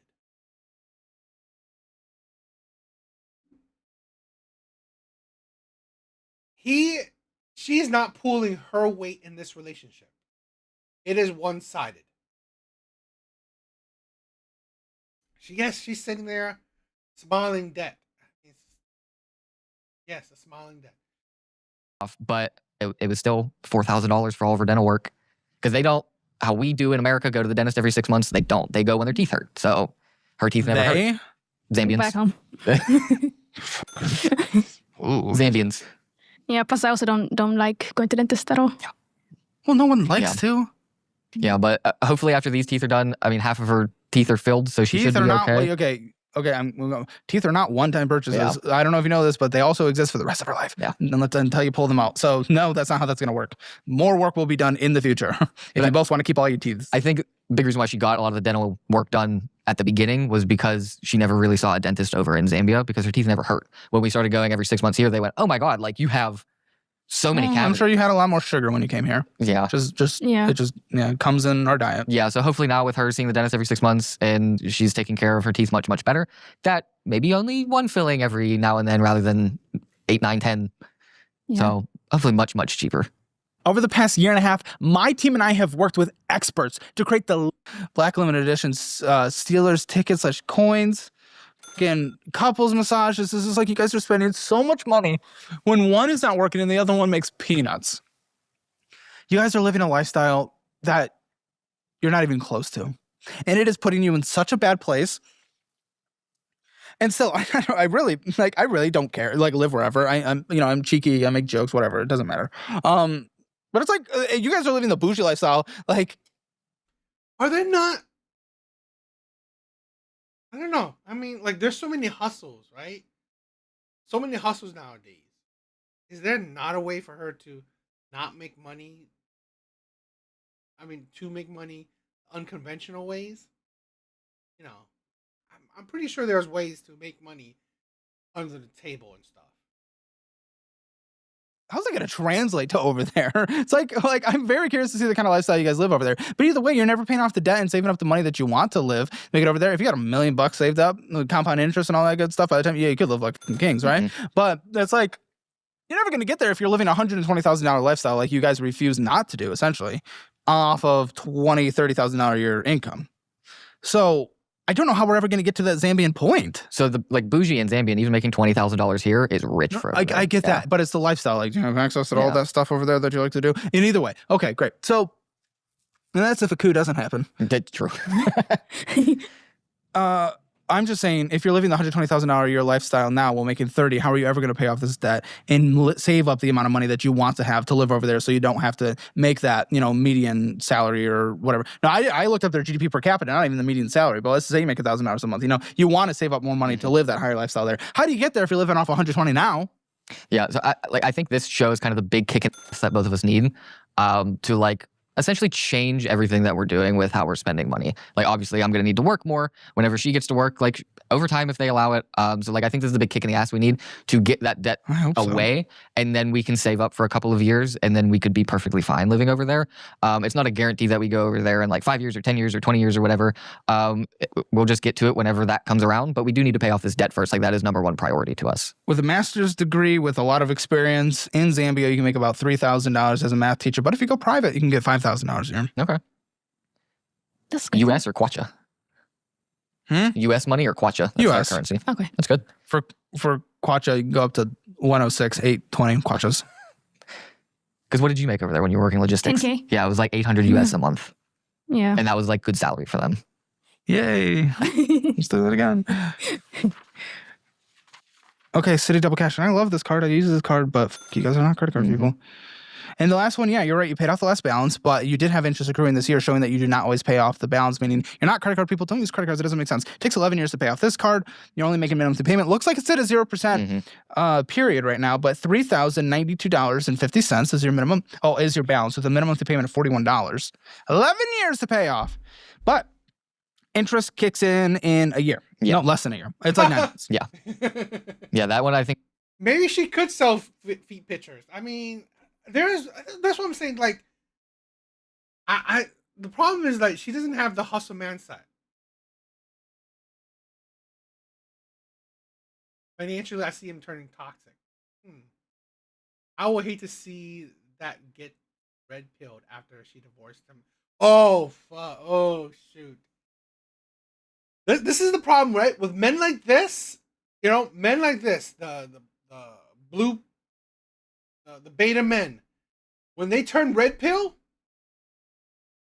they become toxic. That's the problem. These are the men, right? These are the men that are dangerous. These are the men that will. I don't believe red pill is hating women. I don't. Personally, I don't. But I believe that the men that are weak-minded, and then become hurt, right? Get hurt by women, absorb red pill ideology, they will use it to just fuel their hate. Okay, so yeah, these are the type of men that can become very toxic. We transferred over in December. If it turns out bad.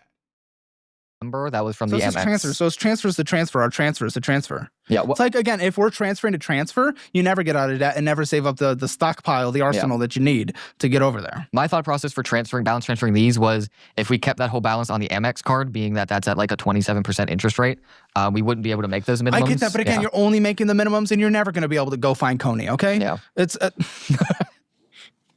Yeah, my thought process was do that, make the minimums until she can hopefully get her work permit, and then we can try and hammer down on those, since I would like to pay the credit cards off first before student loans or anything, because they're the highest interest rate. And then we can. But you just defer. It's just to kick the can down the road. Yeah. I really get that. And I haven't seen a card that we're making that okay, this is where we're putting all our energy. Because even still, on that one card where you paid off the balance, but you don't always, and you're certainly not this next month, you're still spending on it, which is not our hyper focus, Yeah. Do you think it would have been a better use to keep all of those balances on one card? Or do you think it's what less we did... about that. It's about what you do after what you did. Yeah. You're not doing the hyper focus. You're doing the foot off the gas that a lot of people fear. Dave Ramsey is super against credit card transfers and is against consolidation. I'm not. Yeah. But with stipulation, not to do what you're doing, which is where you don't bring that intensity to it. When you see interest going away and... Yes. This is the problem, okay? Where if men are I hate it when, the hurt men, the men that are hurt turn to red pill. It will only fuel their hate. This is why, honestly, men that have their head on their shoulders, okay? Men that have their shit together, they only use red pill to develop or increase their mindset or increase their knowledge, just gain more knowledge. That's it. It's not to fuel your anger about women or, to fill the hole that a woman made, okay, in your heart, okay? This is the problem when the men that get hurt, like, i.e., example, a, yeah, like an example, if this man, hypothetically, if she divorced him, if she got this man into debt, divorced him and left him, got that green card, left him, and now this man is in debt and, divorced and destroyed and all that shit. That type of man, okay, going through that type of shit, now learns or absorb red pill knowledge, it only fuels his anger, okay? It only turns him, right, into a toxic man. And that's not what red pill is. But using the knowledge that red pill give you, it just makes you and when you're in an already vulnerable mindset, it just makes you a worse human being. I believe men, good men, true men, they only use red pill knowledge just to increase their views, okay? Just to make their understandings better. Makes their understanding of women better. And it makes them more hyper focused on being better men. Being hit from it, you bring that intensity, and that's why people like Dave are against it. Yeah. So it's the what you do after, and what you're doing after. I think my thought process at the time was to have that be on like no interest or that 4% interest on that Discover one. I understand the thought. Just to give us a little bit of more leeway to try and pay some stuff off, but we don't have the money to pay the stuff off. That's the struggle. Because you still spend money. Yeah. We saw the spending, and apparently you collect sports cards, so there's even more spending. Don't spend money on them though. I got you like find them under a dumpster? I had a bunch of old sports cards from when I was a kid. I'm literally being told you've spent thousands and thousands on them, so I don't know what you're I got cards graded that I want to sell. And you have not spent thousands on them? Thousands? No. I spent to get them graded. The only way they get that information is if you tell them that information? Thousands? No. I spent to get them graded. It was sorry. Never mind. I just read it wrong. They said you have thousands and thousands. Yeah, I have cards worth. What's it worth? What's your card collection worth? So the ones that I have graded, I have a bunch of like Paul Skeens, PSA 10s. How much? If I sold them all right now on eBay, I'd probably make $1,500 to $2,000. So why not, for the sake of our family, do that? That's what I've been thinking about doing. But at the same time, I'm like, the one rookie who plays for the Pirates, the local team, he's the best pitcher in the MLB. So it's like, do I sell that now or do I hold on to it because it's going to Let's just get out of debt to meet our future goals that we want to do. Yeah. What's more important, a card, a potential day trade of it, or our family? I'm choosing our family. I'm choosing the household. That's what I'm choosing. Here's the thing, right? In my mindset, again, he is probably digging himself a bigger hole. Imagine this. He gets into debt for her mouth, her teeth. Now he's selling his collection, if I had gotten to debt, like I just told you guys, right? A $10K debt for my ex's surgery. And then I sold my collection, okay? For money for her. And then she left me. I swear to God, that man, okay? That man who was most likely destroyed, entered into men's content. Yeah, I'll probably be blackpilled. I'll probably be the whole misogynistic man. Here's a man that this woman is barely, okay, holding her own in this relationship. She's barely contributing to this relationship, to this marriage. Now this man has to get into debt. He has to get 3 jobs. He has to provide for her. He has to sell his shit, his collection, right, his hobby, for this family, while she can't even cook. She can't even cook for him. She doesn't even want to cook for him. And she's home playing games. personally. Yeah, that was. Oh, and you collect too. What the fuck do you collect? Manga. Manga? What the fuck is a manga? Isn't that it's anime something, right? Mhm. Yeah, it's Japanese comic books. Okay. How much? About $20 each, I think. And I have. I swear, geeks. You can't be a geek. You can't be a geek, okay? And struggling with money. You can't. I'm sorry. It's the most stupidest thing ever. If you are a geek, you better not be struggling with money. Because this hobby is money draining. This hobby is money draining. So to be a geek and you are in debt and you're struggling with money, no, that is stupid. That is absolutely irresponsible. Stop being a geek then.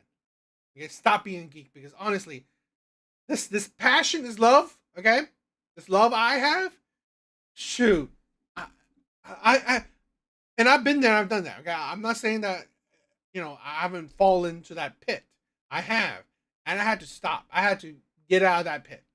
So really, being a geek and you're broke and you're struggling and you're in debt, it is a dangerous thing.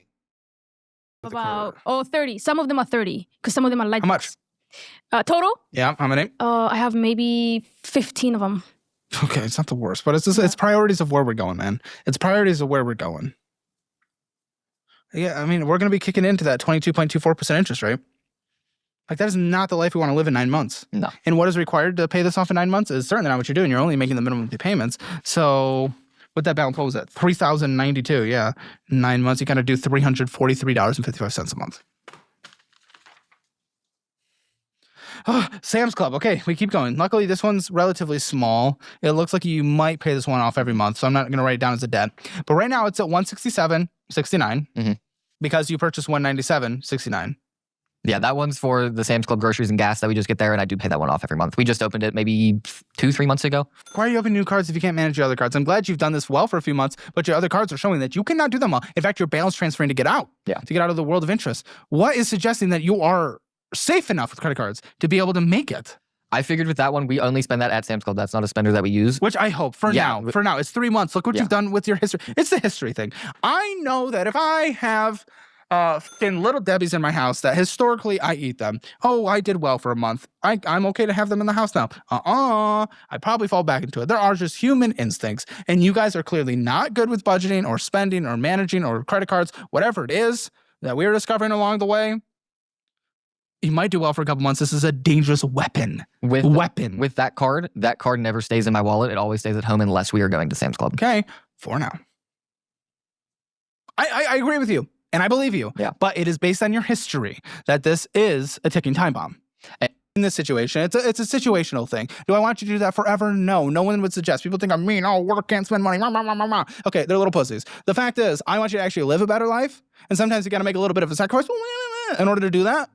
Just sacrifice, okay? Temporarily, so we can get to the goal. You guys have a 20-year goal. Mm-hmm. That's awesome. A lot of people don't have a 20-year goal on this show. So let's take that and do what is necessary to get there. And right now, it is kind of something hardcore that is working our ass off, and it's cutting the unnecessaries. Even though you pay it off every month, it is still money that you have to put towards the card that could be going towards the rest of your debt. Affirm? Oh, that's dangerous, especially for you. Yeah. Yeah, that's our mattress. What the fuck are we even buying?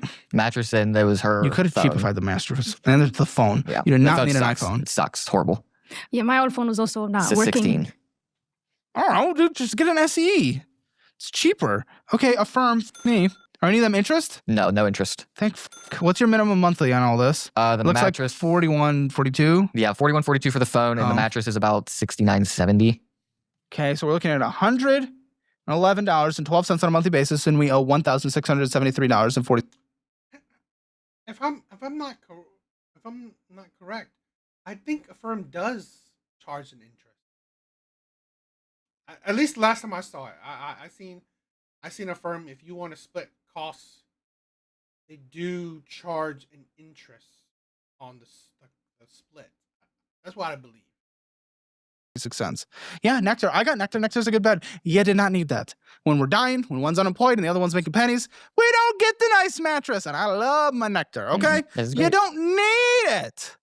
We don't need a brand new iPhone. Well, These are priorities in life. Well, what? we kind of did need the bed because the bed that we had was like 2 twin beds. You did not need a bed you did not need a bed that is literally more in value than the GDP per capita of your homeland. That is not what we need to do to survive. When I moved down here, I slept on an air mattress, survived for 6 months while paying off debt. Then when I did upgrade, I got a $300 mattress. There are so many options. That is the problem with a lot of people, where they care about momentary happiness. They care about their current happiness.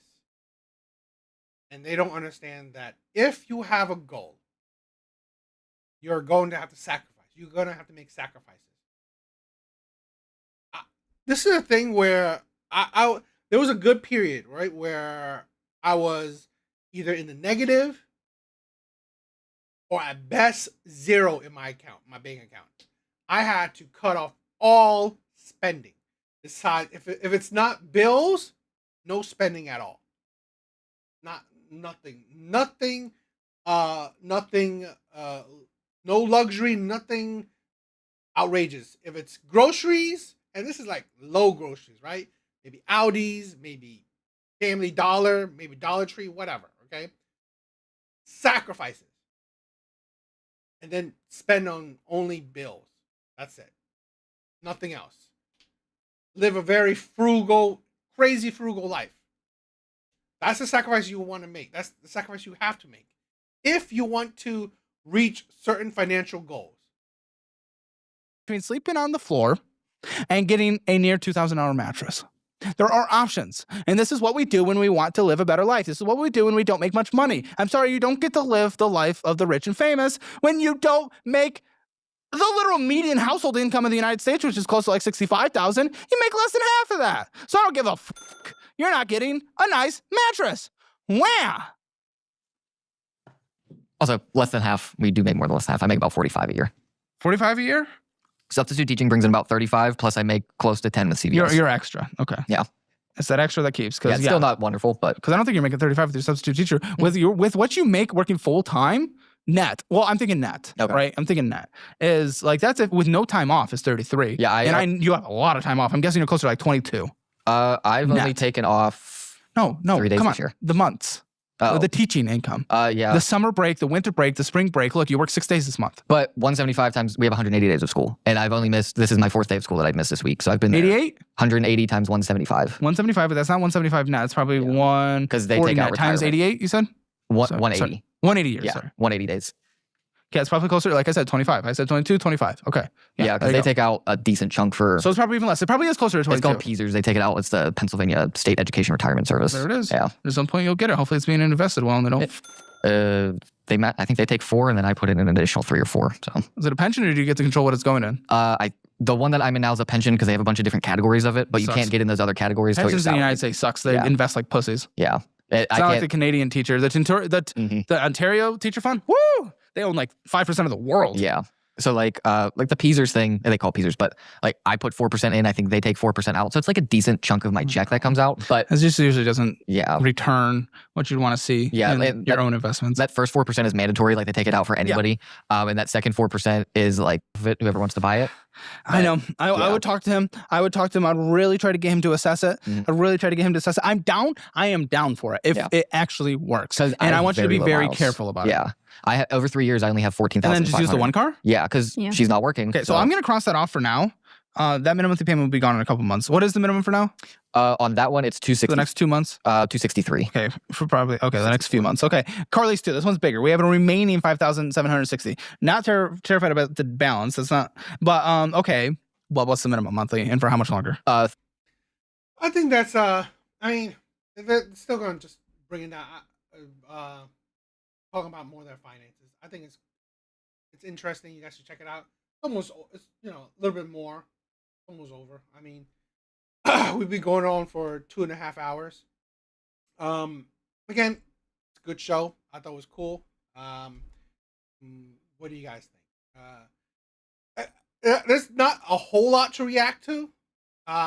Because again, once they start getting into the finance, it's not really, they're just dissecting their own finances. Not really much I can react to that. When they talk about more of their personal life, that's something that I would react to. So, you know, I thought that was interesting. The relationship dynamics, what led to the financial hardships, that's something interesting to react to. But the rest is probably he's just explaining doing the financial breakdown. So, if you guys want, you should check that out. But yeah, he's it's an interesting show. I just don't know much to react to after this part. So, you guys check it out. But yeah, what do you guys think? Like I said, I mean, I just want to check it out to see if more of you guys like it or not. If you guys don't, probably won't include it. But I mean, I thought it was interesting, right? Certain parts there's some meaty stuff to react to. Other parts where he's talking more about the numbers. Not a whole lot to say about that. I would definitely say that what is important for a lot of men, trying to better themselves is learning to financial education is very important. Very important. Learning how to save, how to budget, how to invest. It is so important that I believe all men, especially all good men, need to learn. Definitely need to learn it. So I'm all for that. But yeah, what do you guys think? Right? What do you guys think? Other than that, I think that's it for tonight. Thank you guys for stopping by. Big bars. Love you, my brother. Sean, Redneck, Terminator. All right. Love you guys. You guys are amazing. Mr. Smith, thank you for stopping by. Apocalypse. Love you, my brother. Trixie, you're amazing. My sister. But yes, everyone else, thank you for checking out tonight. But yeah, that's it for tonight.